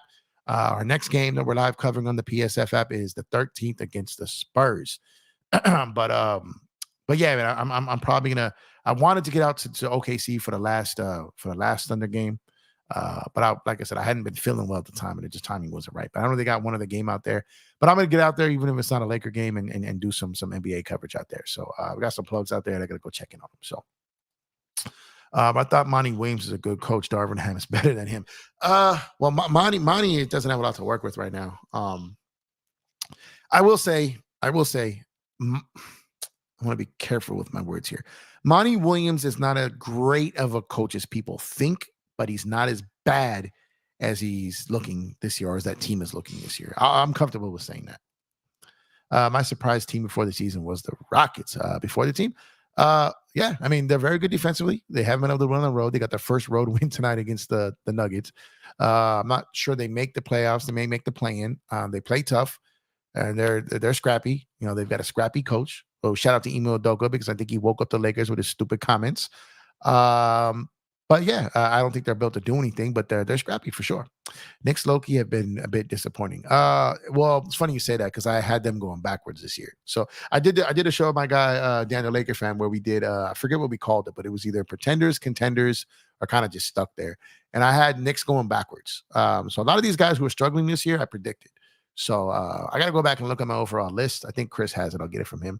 And me and Dan should do a show where we kind of circle back to that and see how our predictions went. But I had them slipping and falling back. I had them less than they were last year. Let's see. New York is 2-9 against winning teams. Ouch. Yeah, that's a big ouch, man. That's a bad ouch. They can't get the good quality shirts. The weak ass bacon collar shirt. Yeah, that's what I'm trying to tell you, man. But we got them. We got them. I'm telling you, man, we got them. Anyone who's got our shirts, the first thing they say is, yo, this is the most comfortable, most fitted. It fits me perfect. The quality is grade A. And the hoodies, oh, man, I can tell you, that's the first thing people say. First thing people say. Because trust me, like I'm no one. I wear the same stuff. Everything I make in my other businesses are on the same thing. You know what I mean? So we know what it is. Will there be some search the Podfather merch? Hey, yeah, there might. Well, he's not. No, he's the mod father. Gerald from Lakers and 5 is the pod father. He's the mod father and the mod god. You got to figure out. But yeah, we do got to make a shirt from shirt for search, merch for search, hashtag merch for search. Let's get it going. Let's get it popping. That's the wave. Hashtag merch for search. We're gonna get Chris on that expeditiously. Merch for search, man. Absolutely, absolutely. Were you ever in your life a Yankee fan? Yes, I still am. So Yankees are my AL team. Dodgers are my team, my absolute team. But I rock with the Yankees. I watch them. I watch a lot of their games. Just because, like, when the Dodgers during the Frank McCourt era was a dark time for Dodger fans, and it was really hard for me to support that team. I like it to kind of being like a Clipper fan when Sterling was there, or Sarver with the Suns, like those type of dudes. I just, man, I rooted for the players, but I just really couldn't support. I didn't want to contribute money to them because I just couldn't stand that owner. So at that point, I was rocking kind of heavy for the Yankees. I always have liked the Yankees, my family being from New York and whatnot. I've always been kind of just a Yankee dude as far as respecting 27 championships. Derek Jeter is my favorite player ever. But I was always a Yankee guy. Like, I rocked with the Yankees, man. The Yankees Red Sox series, I was always tuned into those. But I'm a Dodger fan. Like, I'm Dodgers are grade A, number one, my number one baseball team. But I do rock with the Yankees. I do. I low-key rock with the Knicks too. Like I do. They're not my favorite team, but I rock with the Knicks. Thank you all from the bottom of my heart being here. Let's build this thing. Absolutely, Serge, man. And thank you for all your sacrifice and all you do. I was talking about Ohtani and got you on. Man, I'm telling you, man.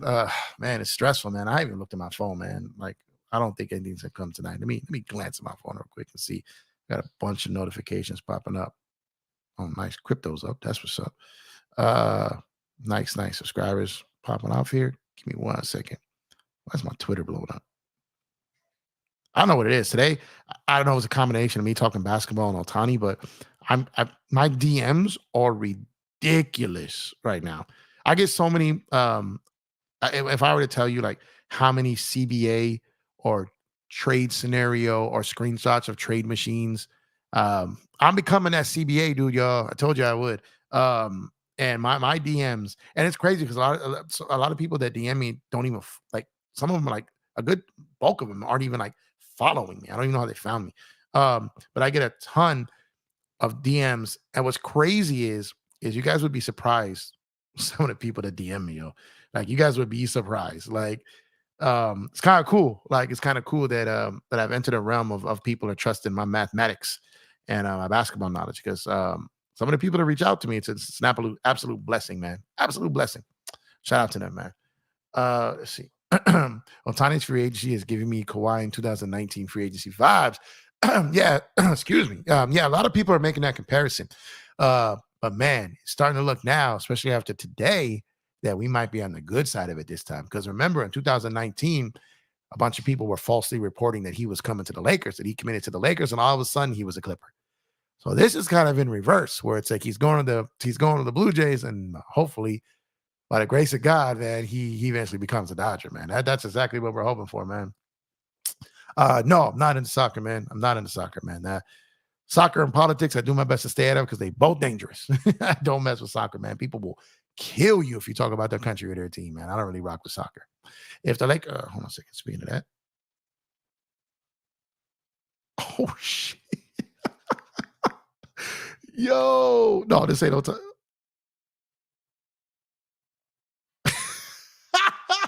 Yo, this crazy. Hold on a second. Yo, so okay, I'm confident I can say it. So not only would y'all be shocked with who DMs me, but who actually is tuned into the show. Yo, that's crazy. My bad. Yo, sometimes I'm telling you, this is all still surreal for me, man. This is all still surreal for me. Holy mother. Back to reality. President Joe Biden of the United States, he is here in LA. He is? I didn't know that. I barely watch TV, bro. If it's not sports, I barely watch TV. Yo, I'm low-key shook right here. Hey, Chow Lee, thank you for showing. I appreciate the support as always. Thank you. Hope you're having a good day. Bless you, man. Thanks for pulling up. Appreciate you. We didn't come this far in the tournament to lose to the young Pacers. Bron is going to make sure we win the first one. You could take it to the bank. Laughing straight to the bank with it. I hope so, man. I hope so. Big baby. What's going on, man? Appreciate you pulling up, man. I know you're excited about tomorrow. We're about to get this dub tomorrow and get this cup, man. Make sure to go over there and subscribe to Big Baby Sports, man. Appreciate you, bro. I think after tonight, we all can conclude Ohtani is going to be on. Oh, yo, imagine that it's like a Shark Tank presentation for Ohtani. That would be nuts, man. That would be crazy. That would like trump the decision, pun intended there. Politics is BS. Two different sides of the same damn coin. Yeah, you're right. They all just get up there and act like they hate each other just to get us against each other, just so they can go back and make money off of us. I ain't with it. Sources, I'm getting a double with grilled. Hey, shout out to you, man. That sounds fire right about now. Yeah, make sure you go to heaven to support Big Baby Sports, man. You got my number, Jeff? I sent it to you in the T Sweezy channel. Yeah, I put it on my notepad. I copied and pasted it. I got it. You think the Dodgers signing Arias again? Nah, he done. He done. He deep fried like the Pelicans were last night. Definitely not happening, man. It's not. With the Detroit rap scene, I don't like. Well, I'm not too aware of the current one, but as far as like the past one, absolutely. D12, Royce. I don't know if you know. I used to rock heavy, do shows with Crisco. A lot of dudes from out there. What is Booby Stoops? Damn, I can't believe the name just popped in my head. And a lot of like when I was doing shows and had my independent record label for 10 years, I had a lot of dudes from Detroit. Rocked with a lot of dudes from Detroit. John Connor is my guy. That's my dude. Just a spitter. So yeah, the Detroit rap scene, absolutely. I'm not gonna. I can't lie. I'm not really up on if there's anything new coming out of there right now. But as far as up to about probably 3 or 4 years ago, like I was still rocking with those dudes. So definitely the Detroit hip hop, Detroit rap scene is absolutely dope to me. Absolutely. If anything, if he does end up in Toronto, how would that make you feel?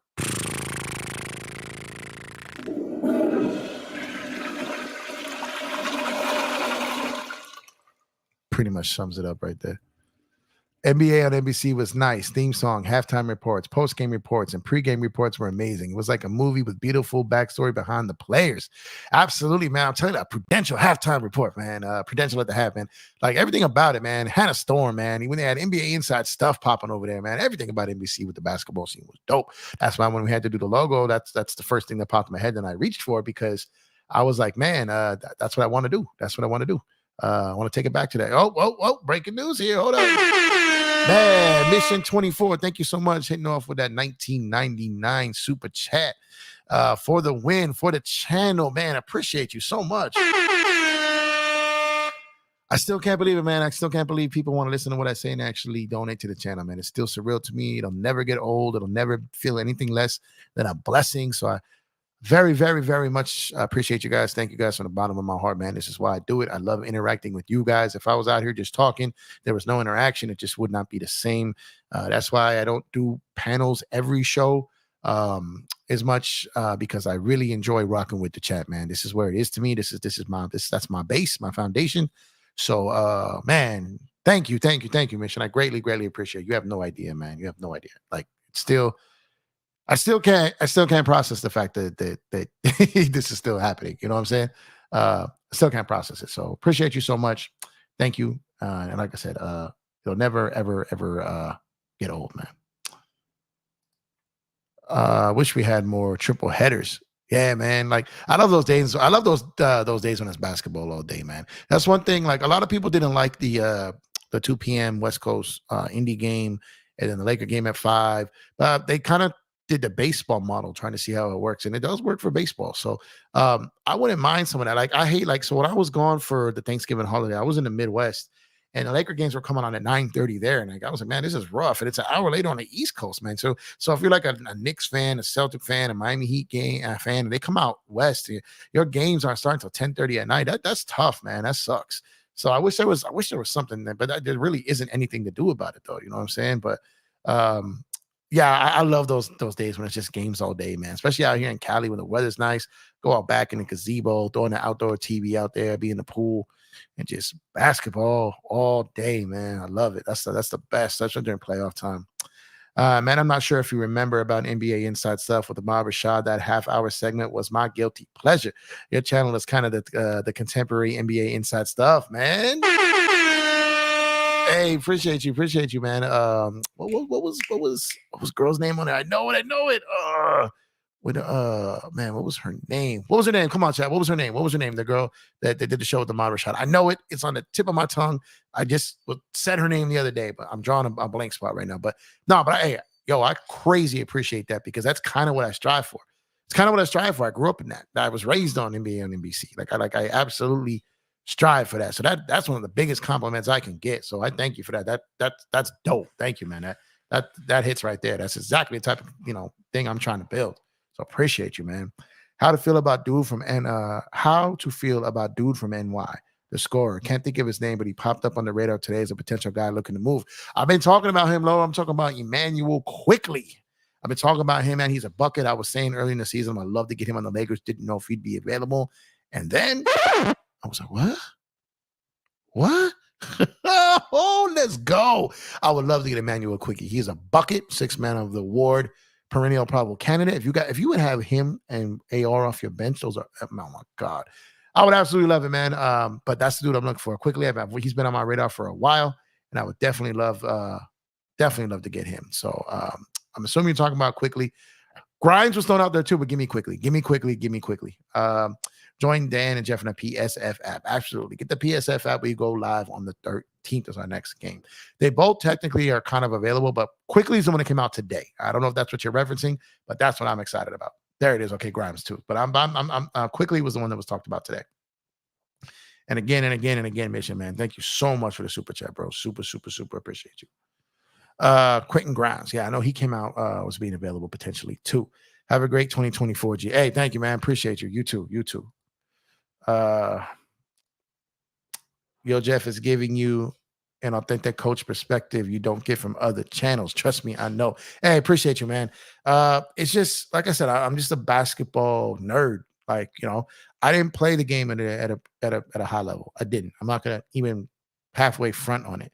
But mentally, I've been observing the game at a high level for a long time. I coached at a respectable level, at a pretty high level.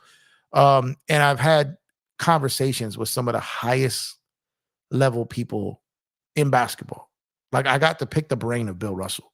You know what I mean? Like, I've been able to talk to greats. I've talked to legends. I've talked to, I've gone to expos, and I've gone to conferences. I've taken CBA courses. I paid for and go to events where people were speaking. They charged by the plate. Like, I've paid my dues. Trust me. And I'm not a guy that enjoys talking about like myself when it comes to like trying to give myself credibility. I typically like people to judge that for themselves. But what I'm trying to say is, like, I've paid my dues when it comes to this game. And what I'm trying to say is, when I start talking to people about the game, I see it in their eyes, they engage. So I know that tells me that I'm on the right track, whether it be NBA players, whether it be agents, whether it be head coaches, assistant coaches, travel staff, clubhouse staff, PR guys, media planners, assistants, road managers, equipment managers, um, content creators, media members are my bread and butter. I don't know if I ever guys told you guys a story, but like, that's pretty much where I kind of got into really getting on the inside of things, was my ability to befriend media members back in the day, early on. And some of the media members that I befriended were still local beat guys at the time that are now juggernauts. You know what I'm saying? And some are still beat guys, but high level, and some are just still regular beat guys that have a ton of information. So, like, the best thing about it is my relationships have remained strong, and they've recommended me to other people and brought me around other people, because I know how to keep my mouth shut when it isn't my story to tell. And because of that, I've been blessed, going to summer league, and really getting to meet people and discuss people and have conversations and text and talk to people and hit up people and be like, yo, what do you think of this? And they'll be like, nah, that's not happening. Or, oh, you might be on the sun. Let me check in. I'll get back to you.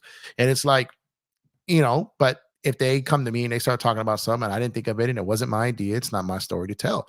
A lot of people, they get so antsy when they get information or they talk to someone and they want to share it with the world because they want the credit for it. I don't care about the credit. I want the respect. You know what I mean? Give me the respect and the trust over the credit. The credit comes with the respect and trust. I don't need credit first. I want respect first and trust. Credit comes after that. The credit, when you get respect and trust, credit's going to just piggyback on top of that. You know what I'm saying? But everyone wants the credit first. And that damages the trust and the respect, right? So the amount of people that I've been able to talk to in this game, and the amount of people, the relationships that I've been able to make, and pick up the phone and call and just talk basketball, or talk, you'd be surprised how many people in basketball love hip hop. You know what I mean? And I'm talking about on the media side and all the, like, and just talk music and talk, favorite places to eat in different city. I'm also the son of a truck driver that's been to every major city in this country, right? So it's kind of dope with you're talking, I'm the guy who's on the beat and traveling around. You're talking about a random restaurant in the middle of nowhere that I've eaten at, and I recommended to them, and they went and got it. So I mean, there was a natural bond there. You know what I mean? So shout out to all those guys for rocking with me as long as they have. Shout out for the trust they still give me, and shout out to some of these guys who are big time and they still associate with me. You know what I mean? That's what's up. That's dope. I want to wake up tomorrow morning with Ohtani news decision at Dodgers. Man, I do too, man. I'm almost scared to wake up tomorrow like I'm going to wake up to bad news, man. Man, I don't. Man, it's a rough one today. Knicks owner is insane though. Like, dude, that's the second largest franchise after LA and can't stay relevant. Yeah, here's the thing about Dolan. Dolan is a great businessman. As far as that man makes money, he's a great businessman. He's just a terrible team owner. He should sell the team. He's probably not going to, but he should sell the team. He should. Taxes are worse in Toronto than they are in Cali. They absolutely are. Absolutely. I don't get it. Lo. Since you are Mr. Internationally world known, maybe you need to reach out to some of your people in Toronto. Make a move, Lo. Make something happen. Make it so he doesn't do it. Merch for Search. Absolutely. Let's get some merch for Search, man. Merch for Search. Absolutely, man. Merch for Search. We're going to make this happen. We're going to absolutely make this happen. How did you feel about the Juan Soto trade? I saw it coming. I told my boy about 3 weeks ago that Juan Soto was going to be traded and he was going to be traded to the Yankees. So it just made the most sense. I felt it was fairly obvious. To me, it was the most obvious thing of the summer. Of the winter. Not even winter, but baseball, they call it the winter at this point. It was the most obvious move to me. I was as convinced of this happening as I was of Ohtani to the Dodgers. Now that's in flux, but I was absolutely convinced of this. I think I tweeted it a few times too. I'm guessing the guy tuned into the show is Jay Moore. No, it's not. But I will tell you that it is not someone I have a long-standing relationship with or a long-standing history of talking with. It's someone new who DM'd me a couple days ago. And I can say this because I'm not going to name drop. I'm not going to say what we talked about. I'm not going to say what he's affiliated with. Not going to do any of that. But someone who DM'd me the other day because of something I tweeted, and he hit me up for some dialogue on it. And we had some dialogue on it, and I was able to kind of turn his train of thought on something. And we had another conversation where he was kind of able to change my train of thought on something. So again, and we've been having conversations ever since. And I just happened to say that when I said during the live, he was apparently listening and made a joke that it gave me permission to mention it. So again, no names, no situations, but I'm just saying it's pretty cool, man. Like I said, I'm still I just enjoyed talking all this stuff, man. To be honest, I skipped your comment. Where, Jay? Where? I don't think I've skipped comments. Last thing I got quickly. That's what I was talking about quickly. What's the other one you did? I don't know what you need to talk about, Jay. Let me know. If I skipped it, I apologize. I didn't see it. Who was doing it? I can't do that. But it's crazy because if he went there, he would be the biggest star in Canada, US, and Japan. I know. That's what's nuts. That is nuts. He would have his own country, controllable environment. He would be able to run the Blue Jays like he did the Angels. Wouldn't have to talk to the media. Probably. I'm starting to kind of see it. But still, I can't. I'm starting to see some perks there, but I don't know, man. I don't know who chooses Toronto over LA. I just don't. Kurt is funny. Bloodhound, what's going on? Ohtani to the Lakers. I hear he's a two-way player. man. This is super, super stressful today, man. Super duper stressful. Oh, I did forget about Obi. How could I forget about Obi? Oh, Obi was my guy. Open bar, cheers. Obi is my guy. I liked Obi Trice, man. Obi was not to be messed with, man. He was real. He was raw. He was tough. I messed with Obi. He got shot in the head, man. Shout out to Obi Trice, man. Shout out to Obi, man. He was definitely one which should have been at one of the top of my list. I loved Obi, man. Babyface Ray and V's running up. That rap ganger. Like I said, I don't. Yeah, Dilla, of course. We're okay. This is back to when we talk about Detroit. Yeah, Detroit. What? Absolutely. Peasy. Please like, subscribe. With this new logo, you need to start each show off with John Tesh Round Ball Rock. You want Round Ball Rock? I see you. Sada baby. They come with all the. I don't know if the average person is gonna know those names though.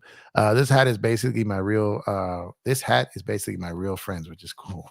True. I know what you mean. I know what you mean. I saw the lower in chat. My fault. You're right. Damn in the pool while watching the game in Southern LA is a dream for me, man. Hey, man, yeah, man. They put the gazebo out back. Like I put the TV on wheels, like turn it around, face it, whatever. You know what I mean? Be in the pool, be in the jacuzzi, right by the grill. Got the flat, got the taco grill, got the regular grill, smoker. Man, it's ready to go, man. It's ready to go. Hey, Chance, thanks for pulling up. Appreciate you. Hey, just tuning in and wanted how you feel about the Lakers advancing in the playing in the final tomorrow. What are your biggest takeaways from these tournament games? I had them getting there. I felt that they were going to go for it. And then my takeaway, my best way to summarize this is anything that adds more intensity and credibility to the start of the regular season prior to Christmas. I am for it. Like I said, I'm an avid League Pass subscriber, watcher, an addict. And so anything that makes more people be tuned into basketball this time of the year, I love it, especially now with me being a content creator. It's even better. So I'm loving everything about it. I had a feeling I would, and I do. So I'm loving it. I think the Lakers are going to get it tomorrow. It's going to be exciting. It's funny because tomorrow, man, my wife planned like like this friends miss. So she's got people coming over. I'm like, oh man, it's the Lakers. So it's going to be stressful tomorrow. I don't know how I'm going to pull off doing a show tomorrow during the midst of all that. You may hear some loud drunk people in the background, but I'm going to have to try to do it, though. The girl who did the show with Ahmad Rashad was Felicia Rashad. nah. What was the girl's name, man? What was the girl's name? I don't want to cheat and use Google because I'm trying to find it in my brain. I know it's there. Was it Willow Bay? Was it Willow Bay? It was Willow Bay. Okay, there we go. That was Willow Bay. Welcome. Thank you for being here. Absolutely. It was Willow Bay. It was Willow Bay. That just popped in my head right now. Oh, Summer was her name? Damn it. Where did I get Willow Bay from? Let me see. Who was Willow Bay? I'm a trip of that. I could have swore it was Willow Bay.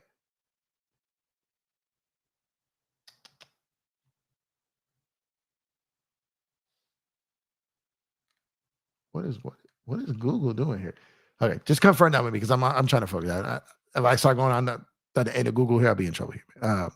I could have sworn it was Willow Bay though. 500K push-ups. There we go. Okay, the other one. I'm not crazy. I swear to God, I'm hand to God, I did not see that in the chat. I didn't. It popped in my brain finally because I was talking about it the other day and I said the name. I could have swore, but I was thinking of like someone like I was thinking of a name like that too. That's from something, but yeah, I'm pretty sure it was Willow Bay though. Okay, so it was both of them. Okay, I didn't. So my brain was twisted. I knew it was something like Summer or something like that, but then the Willow Bay popped in my head. So both of them. Got you. Okay. Damn, man, that was stressful. That was Ohtani level stressful, man. Man. No, for real, man. You are too, sir. You are greatly appreciated. You know this, man.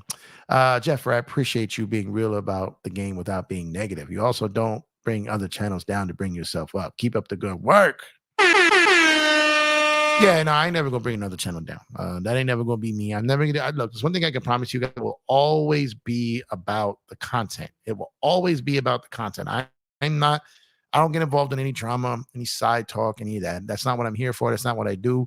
I'm strictly about the content. I will not lose focus of that. I am focused straight ahead on the content. I don't get sidetracked for that. I respect everyone who has a channel. Maybe I like the channel, maybe I don't. But anyone's got the dedication and the work ethic to do this, I respect. You know what I mean? Some of them I listen to, some of them I don't.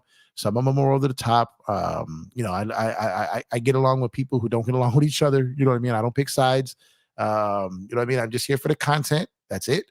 I don't need to tear down another man or another channel to big up myself. I feel that people should rock with me because they like me and they like the channel. They like what I bring to the table. That's pretty much it. Like, I'm not here to step on anyone. I'm not here to discredit anyone. I'm not trying here to think I'm better than anyone.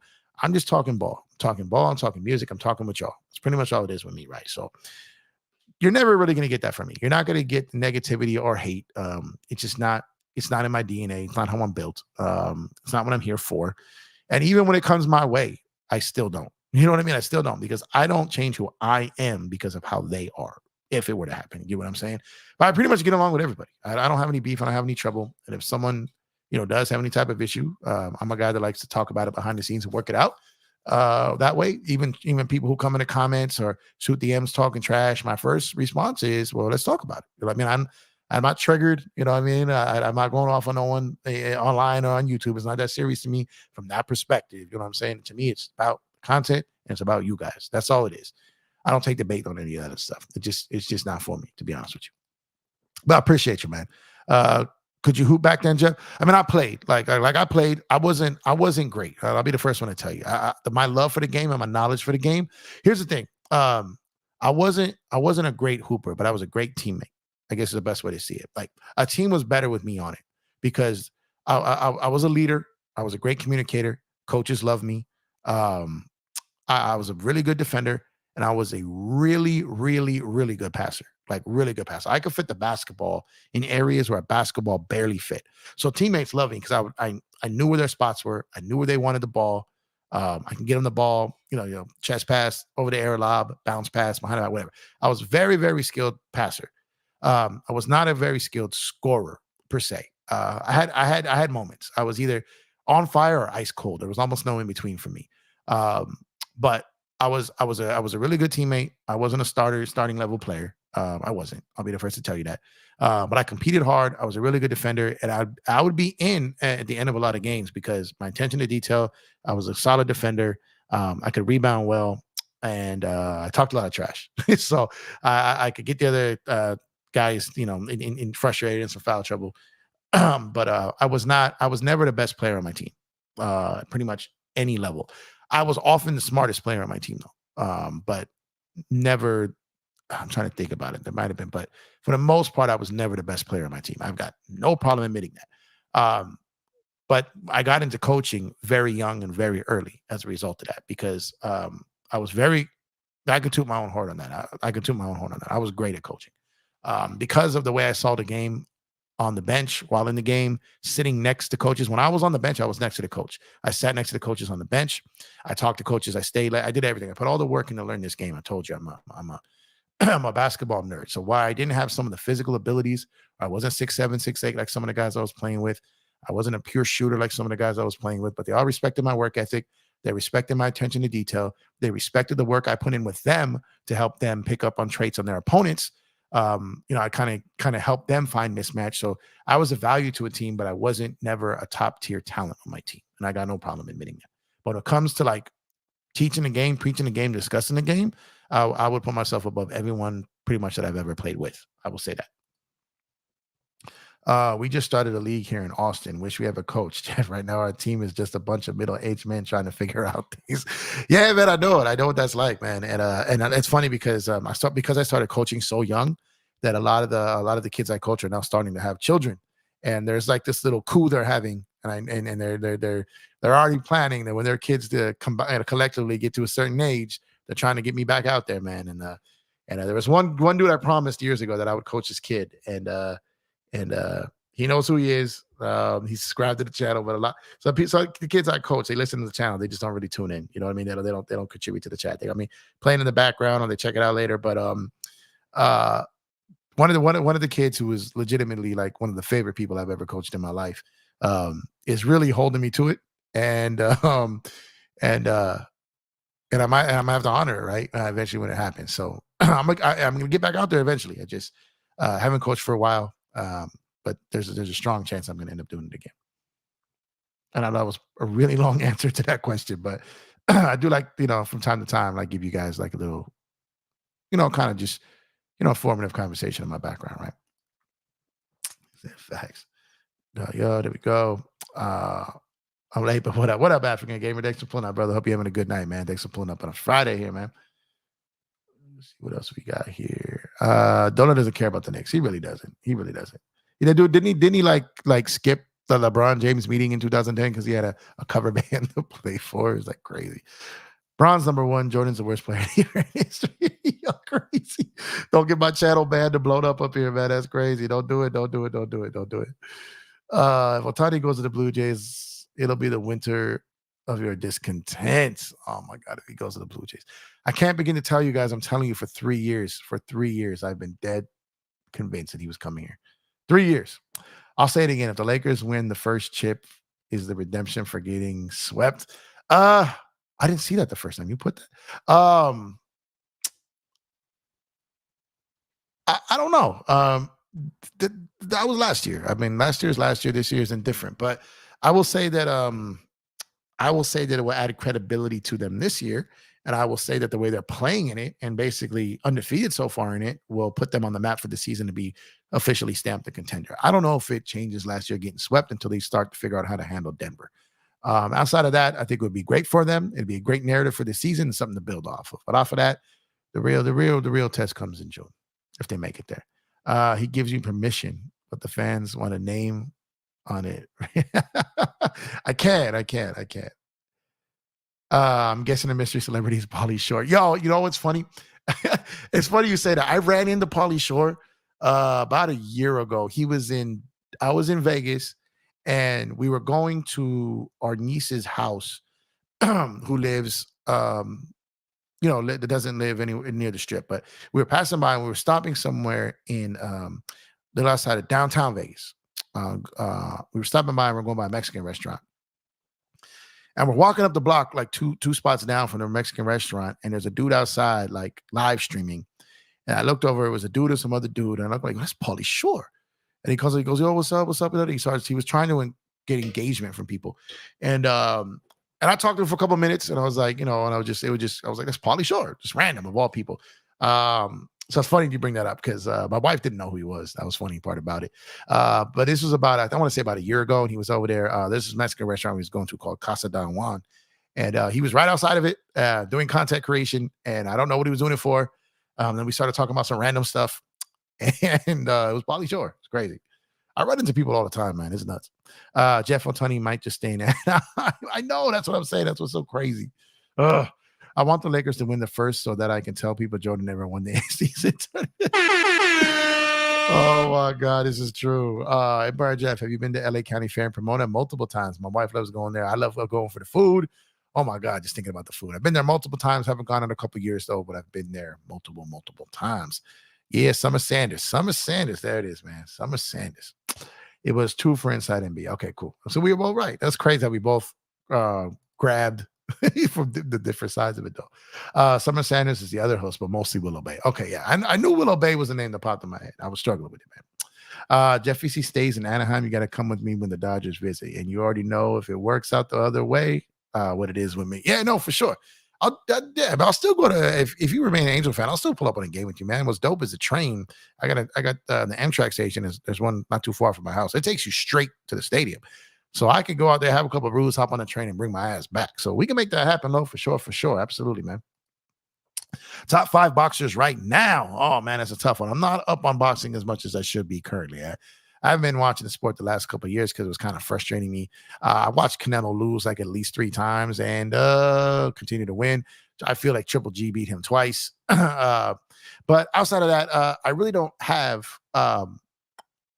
I'm not comfortable speaking on boxers right now because I'm not as informed as I should be, and I don't want to cheat y'all, to be honest. I don't want to fake the funk, to be honest with you guys. So I can't lie. I'm not really up on it right now. Do you watch Lakers Nations? Trevor Nushin, Trevor Lane. I check it in when I get a chance, but I got a lot of others that are friends of mine that do shows. So I try to support them, do my own shows and everything I got going on. But I do check them out from time to time when I get a chance. Shout out to my guy Sean over there. Sean Spaces Davis over there. That's my guy. Shout out to him. But I watch them when I get a chance. I used to watch them a lot more back in the day, but now that I got my own channel, it's hard for me to keep up because they go live a lot at the same time I do. If I played b-ball right now, I'd play like Wesley Matthews. Hey, man, that'd be dope, man. Like he plays now or his career? I def basket and hang and started the fast break. My fast break, I got a lot of fast breaks going because if I got the rebound, my passing ability was so good, and I could throw the ball like on point, on target, man. That's one thing I was very, very good at.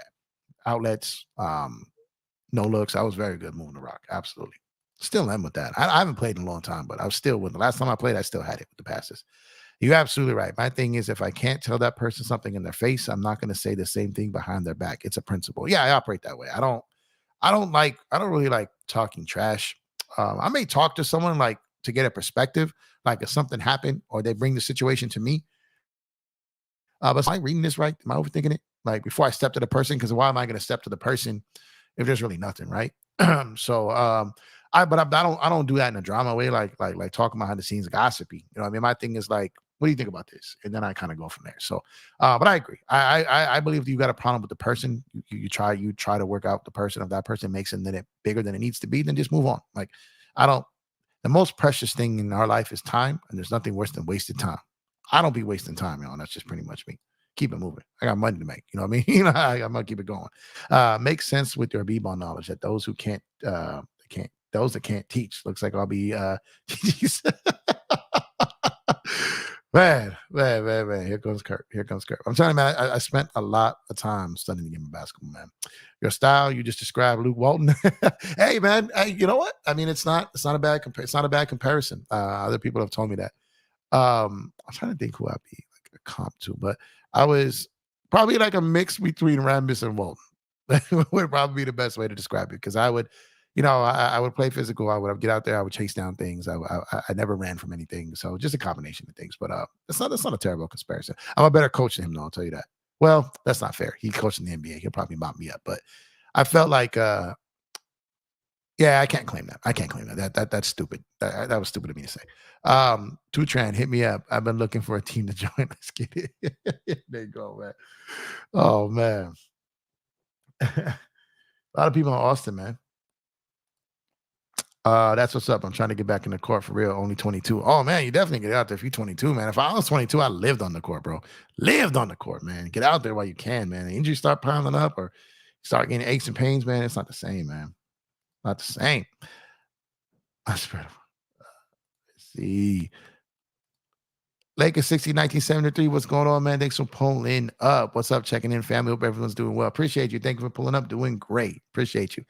Yep, I'm in Austin off Riverside and 35th. A lot of people in Austin. That's what's up, man. I'm going to be in Texas some point this year. So I want to get to Austin, man. I really want to get out there. If we do, maybe I probably got to do like a meet and greet or maybe do like a live show, somewhere. That's what I'm trying to do a lot this year is do more live shows. Live shows like on location. I'm really trying to do that this year. Is Kyrie okay? I don't know, African gamer. I saw that he got hurt and they held the team playing. They're not flying out today. That tells me that swelling is a concern and they're waiting to see. So not sure. I didn't see the play. I just heard about it. Any chance DJ can be a guest on Around the League? Yeah. Absolutely. I'm working on a couple guys, and then DJ is definitely someone on my list, along with a couple others. Just getting the season started and getting the things going and launching the clothing line and doing all that. And but DJ is definitely someone I'm going to recommend and bring to the table. It's not 100% my call, but I do have a voice, obviously. But he's definitely someone that I feel is worthy of it, and I'm sure the others feel the same. Just got to carve out time, you know what I mean? But definitely someone I rock with. DJ Heavy, that's my guy. 60 Cent over there, man. He just can't work out during the stream, man. He gonna take a break, man. And his shirt, his biceps can't rip a shirt on screen, man. He can't do that. He can't pump us like that. But yeah, definitely, that's definitely something that I'm gonna work to make happen. That's my guy. He's definitely deserving, and I can definitely see that in the future. Definitely something I'm gonna bring to the table. All good. Are you big on pregame music? Fave song to hype you up? I love pregame music. A lot of stuff, man. As far as when I played or when I coached, so it depends what it was at the time, man. I take it back to the same stuff you know me for, man. The hip hop sample stuff, or like Annie, something like some MOP to amp me up. Some Pac, like I said, big, some up tempo, but sometimes some mellow. You know what's funny? Sometimes mellow stuff really amps me up. Some like cerebral, like stuff to put your mind to work, locks you in, sometimes really hypes me up. And I'm not gonna lie, this sounds crazy. Sometimes R&B hypes me up. So it depends what mood I'm in, depends what I got going on, depends what level I want to be on. If I'm super excited and need to chill out a little bit, it depends. I've had all kinds of different music that I've listened to prior to a game, even at halftime after I talk to the group to try to zone myself in. So music is a major crutch for me. That helps me get through things, and multiple different genres of music that I've listened to help me focus or amp me up. That would be fine. Sounds like you were a D Fish type. I was a Matt Barnes type, in your face and getting under your skin. I didn't care about offense, all defense for me. Yeah, that was a combination of me too. Yeah, I was kind of D Fishish, but I couldn't shoot to his liking. But I was a certified leader though. Not something I vocalized or even really tried to be. Just naturally did. The way I carried myself, the way I had my teammates back, the way I talked to every single one of them, have them come by the house, get something to eat, break down basketball, go to their house, hang out. We'd have to walk home from school after practice and talk about things. So I was a glue guy. I was a guy that just naturally became a leader just off of the work I put in. Didn't like. I'm a firm believer. You can't. No one can ever. There's two things. You can't give yourself a nickname, and you can't announce yourself as a leader. It doesn't work that way. Like you're a leader because people follow you, and a nickname works when someone gives it to you. You know what I mean? And it sticks. So it's like those two things I believe in. Leaders are not. You don't choose to be a leader. You're a natural born leader, and people follow you. And that's pretty much what it is. A leader does not decide that they're a leader. People follow you and decide and make you the leader by doing so. That's what I believe. Yo, Jeff, what was the main story why y'all moved over to the West Coast coming from the East Coast? So, well, my pops was in the Navy. So, and my mom was from New York. My mom's family is from New York. My dad's family is from the Midwest. My dad's family moved to California, moved to LA. And then my mom's family moved to LA. And then when I was a kid, my dad was in the Navy and we were back and forth from Connecticut, New York, Philly. And then we moved to the West Coast, Vallejo, up there in the Bay, Marin City, all that, where Pac was at. And then settled on LA. Then it was kind of just back and forth. And then when I was out here, my grandmother, it was like I was in a Brooklyn. I was basically still in Brooklyn at my grandmother's house. Like the accent was still there, the culture was still there. For me, I couldn't tell I was in the West Coast, until I started going to school and everyone started like when I would be at school and like the dialect was all different and I had to really like readjust it. And I'd go home and my lingo would be all jacked up. Even today, my lingo is weird.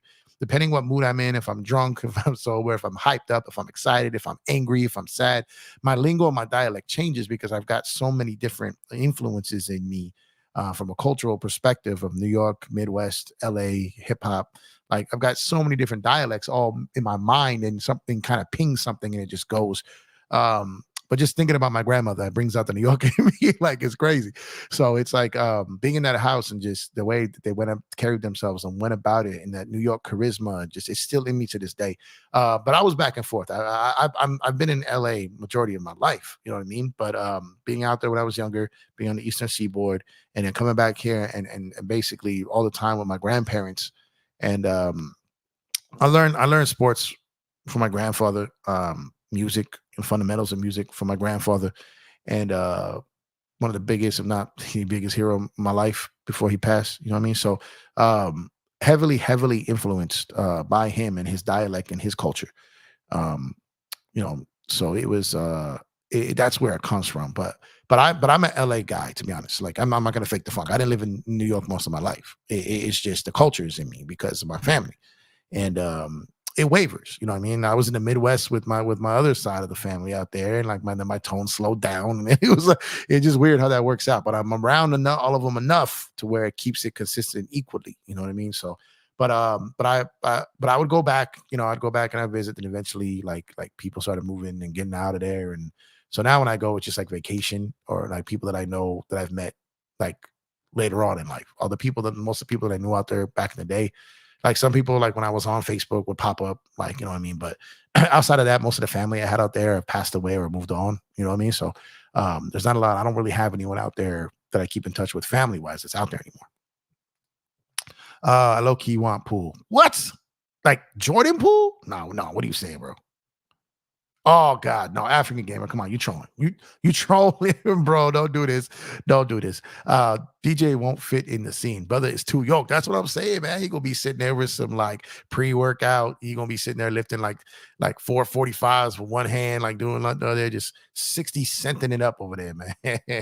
But yeah, we gotta get him on there. We gotta get low back too, for sure. Absolutely. Joe, what's going on? Thanks for pulling up, man. Hey, Jeff, Saturday, we hoist our trophy, purple and gold for life. I agree, man. Let's do it. Let's get it. Absolutely. DJ is my dear friend from the old days. DJ is a great dude, man. Absolute great dude. Facts. Juan, what's going on, man? Thanks for pulling up. Appreciate the support as always, man. The Lakers are actually 5 games above 500, a drastic improvement from last season. Yeah, man, they've gone 11-4 their last 15 games. If you look at the Lakers stat for the last 15 games, they are the number 2 defense in the league. Number 2 defense in the league. The number 1 defense in the league since Vando's return. Yeah, man, it's getting there. Shout out to all of us who kept saying, wait till Vando returns, man. I was DJ head mod back in the day before he went crazy. Yeah. I'm trying to not just hand out wrenches left and right, man, because like I said, it's more about me because I worry that if I got enough people monitoring the chat, might tune away from it at some point. I don't want to do that. I want to stay engaged and pay attention. Me and Bree ran DJ's channel and he blew up. Yeah, that's what she mentioned it too. And I got no problem giving her one eventually. But right now it's just search, man. When did you move to LA? Like officially? Uh I think I was 8. I think I was 8 years old when we full-time settled on LA. And then it was back and forth, but we had a house out here at that point. Uh it's a good question. I gotta talk to my mom. But I want to say I was 8, but like I said, then it was a lot of back and forth. I was a lot of different schools. Uh I want to say I settled when I was 8. I think that's the number. Maybe a little after that, but I want to say 8. But then, like I said, that's when like my dad like got out of the Navy, got here, we settled. But then I was also someone that was like, my dad was a truck driver. So every chance my mom got, she just sent me with him. Like, get out of here. You're too hyper. You talk too much. Get out of here and go see the country. You know what I mean? So I want to say 8 when I first came out here. But like I said, back and forth and then being with my grandparents predominantly. Truly, truly, truly, really is what mostly influenced. It was like they brought New York to me. You get what I'm saying? If that makes any type of sense, that's kind of what happened with me. And I've always just kind of been obsessed with the whole culture, the city, their background, and then just all of that. Searching a store. I'm glad I'm part of the community, bro. Absolutely. We're glad to have you, man, for sure. I think Braun and Poole would hoop with each other, to be honest. No, African gamer. Come on, man. Don't put that into the universe, man. Do not put that into the universe. Don't do it. Don't do it. Nah, Poole will be chucking shots worse than D'Lo. I think you're right. RIP to your grandfather, bro. Always love to hear stories about the special people watching over us from above. Yeah, man. He was, man, he was a Hall of Fame grandpa. Let me tell you, man. Let me tell you, man. He taught me so much. So much, man. So much. In a lot of ways, I think I've told you guys this story before. In a lot of ways, I feel like this show is me kind of talking to my grandpa, because this is what I would do. At the end of every game, he would make me call him and break down the game how I saw it, and he wouldn't let me look at the box score. Like, don't look at the box score. Don't do any of this. Tell me what you saw. What impressed you? What could they improve on? He made me see the game. He made me literally watch the game, and the game within the game. Made me analyze coaching, analyze how Chick Hearn and Stu Lance called the game. He even made me pay attention to what type of commercials and sponsorships were being ran. Like, he put me onto so many different parts of the game, from the business side to the number side to the game, um, to to like which ones were corporate seats and which one. Like, there's so much, man. I can't even. Man, I miss him. Man, I miss him. He put me on. He put me on to oh, okay, Lo. I got your message here, bro. I got your message here. Uh yeah, we will talk. We will definitely talk. We will talk. I got your text, bro. I got you. But yeah, one day I need to. I don't know if I can do it live because I'll probably get a little emotional. But I might do like a pre-recorded video, kind of breaking down and like a tribute to him and the influence of him, because I think it's really if I ever do, and I don't know if I will, if I ever do inspire someone, or if I ever do, um, if people do take things from me, like, I think it's important for me to express and display where that came from. Majority of it was my grandfather, but it wasn't just my grandfather. There's more, and I would like to kind of lay that out and kind of a tribute. But the majority of it was absolutely my grandfather, and so I definitely want to do something for him and put it out there. Um, I just haven't been able to do it yet. He's coming up on his anniversary of his passing in a couple of days, actually. And he died in 2016, and it's still rough. Like, it's still rough. Then again, choked up right now talking about it, so it's still rough. Appreciate it, man. Glad I found DJ's channel and this channel. Hey, appreciate you, man. I'm glad I found DJ's channel too, man. That was one of the first channels I got started on. I love being over there. Wish I was over there more. It's just hard when you're trying to do your own channel. Same with DJ. I wish he was here more, but he's got his own channel to run, and it's tough. Not that Reeves and Austin off the bench or our unit would be that bad. He's still on it. Oh man. Oh man. He's still on it. You sound like a nomad, Jeff. I came to the States after the war without my folks. Shit was tough, man. Finally united with them after 30 years.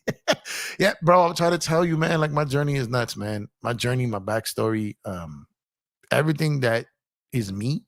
Um, it's a really I'm grateful because at the time I didn't look at it as a blessing. It was a struggle at times. It really, really was. But I look at it now, and I couldn't trade it for anything because I gained so much from it. I gained so much from it. How to make money, how to hold money, how to use your money to make money, how to use your brain and analyze, and when to talk and when not to talk, when to listen, how to read people, how to react to people, how to not overreact to people. There's been so many lessons in life that I learned at such a young age that a lot of people weren't learning at that point of their life.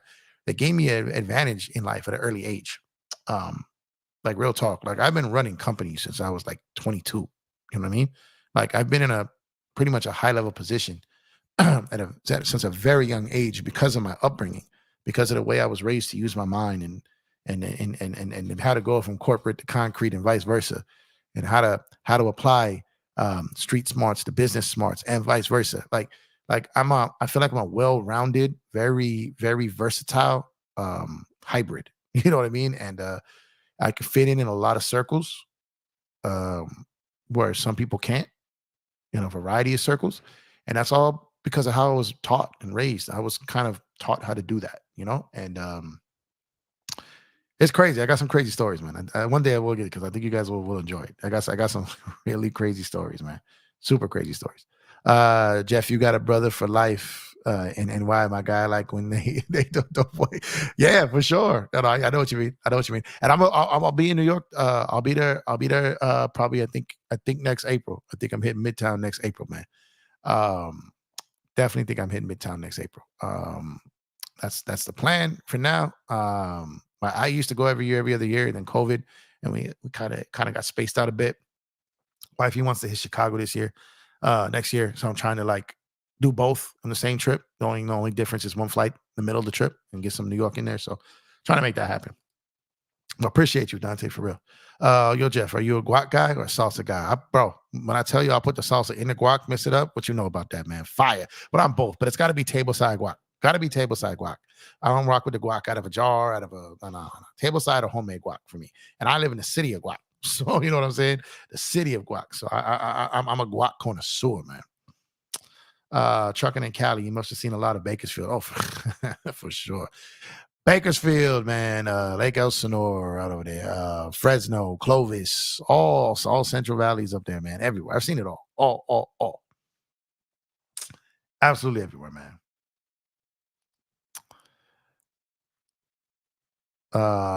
Facts, real hoop heads channel, locked in for that. Hey, appreciate you, man, for real, man. That's what it is, man. That's what I'm trying to tell you. That's what gets me more motivated than anything is the fact that people appreciate it. You know, man, I genuinely appreciate the appreciation. Like real talk. Like it's I think at some point people can take things for granted, and I'm just not one. I'm just not one. Like I've had some pretty good success in my life in certain areas, and I've never taken it for granted because I know I've had things that I did great at that were taken away. I've had things that I've done great at that I still have. You know what I mean? So I never take anything for granted because nothing is promised, right? You have to continue to work for everything. You have to appreciate it, and you have to do everything in your power to show appreciation for things that you truly appreciate. Because the second you stop showing that appreciation, then you've kind of lost your connection and your way with what you got into doing it for and what your love of it is really, right? And that's just how I see it.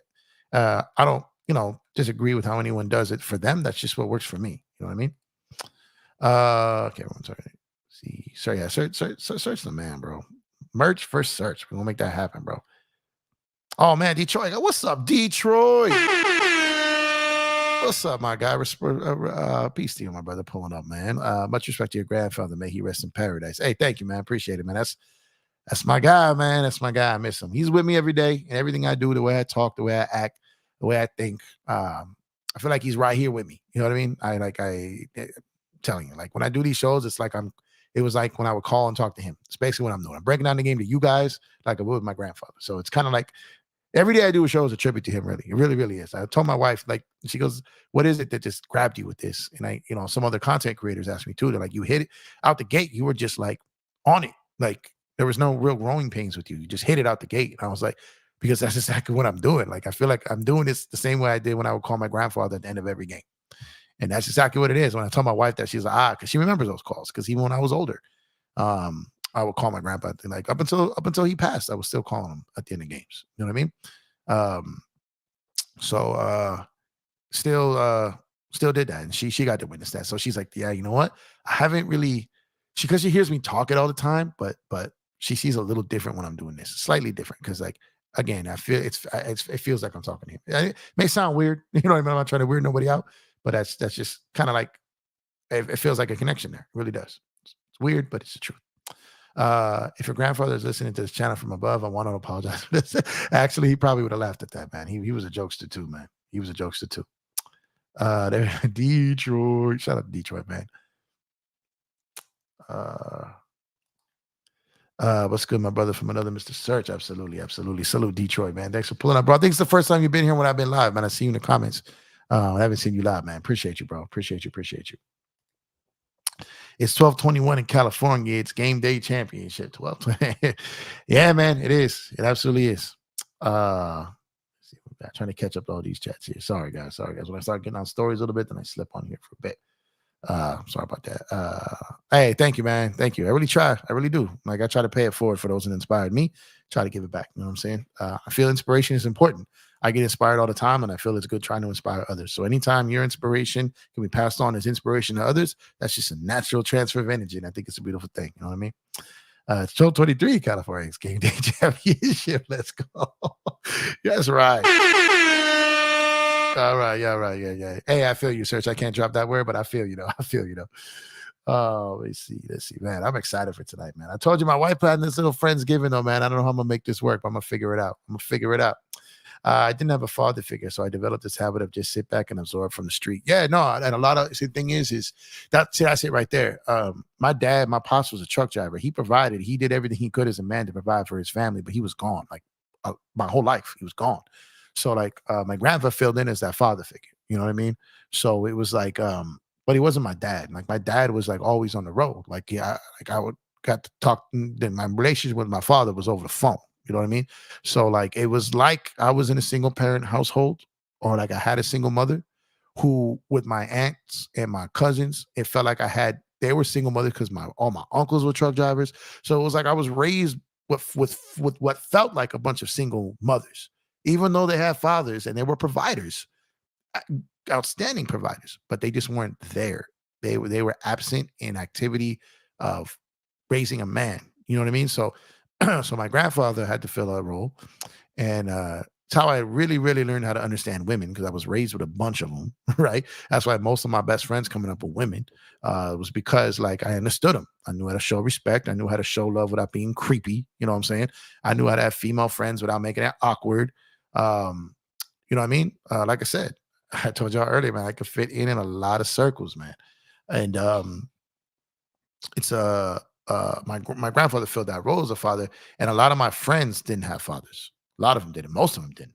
So, like I said, I was around that a lot of my life. So, like when I see good dads and I see good fathers, my dad is a great father. He's a great father. It's just his skill set and what he did for a living, between being a military man and then being a truck driver. The way he knew how to provide for his family required him to be absent in space, like as far as him physically being here. But the man put food on the table. He put clothes on my back. You know what I mean? He did everything a father could do financially, but the only way he knew how to do it was on the road. You know what I mean? So salute to my father, man. He legitimately sacrificed his entire life to provide for his family. You know what I'm saying? So shout out to my father, shout out to my uncle, shout out to my other grandfather who did the same thing. And shout out to all the truck drivers in the world, man.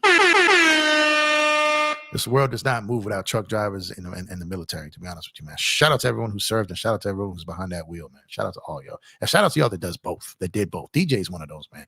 Shout out to y'all, man. This country does not move without everyone, without all those truck drivers, bro. I'm going to LA in April. Oh, shit, man. Hit me up, bro. Hit me up. Show you around, man. I got tons of spots out here, man. Tons of spots. Ball is life for a reason. Absolutely. Merch for search. We're gonna make this a thing, man. We're gonna make this thing. Yeah, absolutely, man. Absolutely. Wish I would have caught you a little earlier, my brother. It's going to be 3:30 in the morning. So much love. God bless. Nah, no doubt. Just catch the replay. Catch the replay, Detroit, man. Turn it out. Catch the replay, bro. Appreciate you. We greatly appreciate you. You know what it is with us. If these lives are how you talk, oh wait, sorry. If these lives are how you talk to your grandfather, I'm impressed you talked to him with an air horn. Did have an air horn. I did have an air horn, man. But I was a music guy, man. I had all kinds of like digitized, like like keyboards and all the different things. Like I always had some type of noise going. I was working on something, but never didn't have the air horn that I was hitting them with. Was your grandpa with you when you moved to Cali as well? He moved out here before we did. That's why my mom like came. So my mom came out here as a kid. Like he was already out here. We went back because my dad was in the military, was in the Navy, and he was based out of the out there at the in a Red Hook, Brooklyn, out of the Navy Yard out over there. Life comes in full circles, bro. R.I.P. to your grandpa. Yeah, I appreciate it, man. Thank you, man. Thank you. Thank you, y'all. Yeah, absolutely. Okay, I think I'm finally about to catch up to these, man. Yeah, I do a lot of channels, but I see you and protect you in the Lakers channels. He does. Search is a bodyguard, man. He's a defenseman in these YouTube streets, man.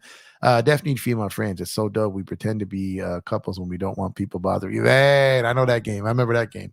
But yeah, no, man, I got so many female friends, bro. So many females that I look upon like sisters. And like I said, like it's because I've always been a man of respect when it comes to women. I respect women. You know, I don't see every woman as a piece of flesh or piece of meat or something I got to go get.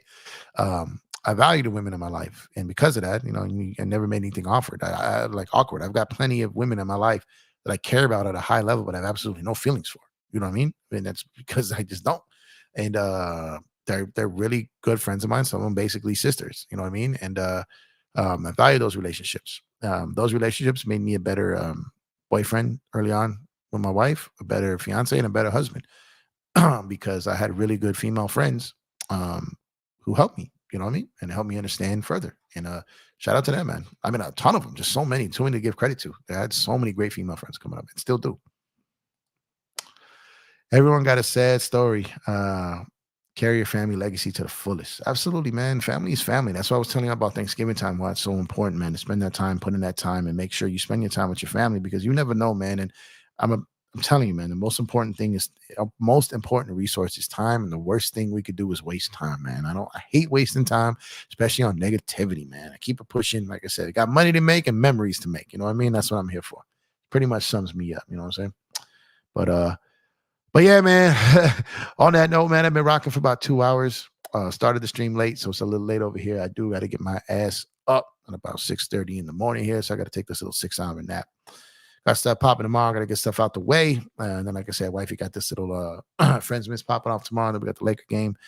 So I may or may not be sober or not sober tomorrow if I even do a show tomorrow. So salute to y'all, man. Really, really, really appreciate you. I appreciate you guys not only let me talk basketball, but stray away from basketball at times to talk about, me and talk about my love for other things, my family and stuff like that. Feel like the show is expanding and growing in all kinds of different levels. And I just truly appreciate you guys letting me be me. And yeah, man, I just greatly appreciate it. So thank y'all so much, man. And man, this too low, man. Look at cryptlow.com arena here.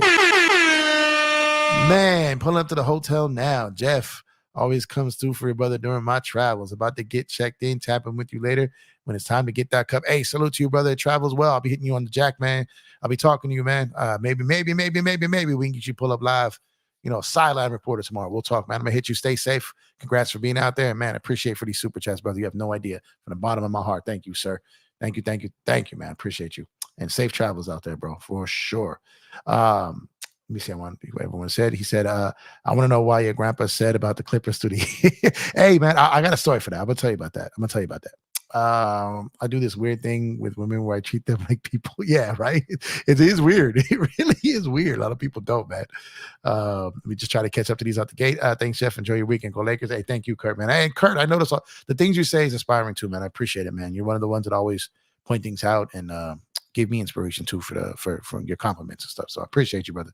Always have, always will, man. Thank you, man. Appreciate you. And thank you, Lo, again, man. Appreciate you.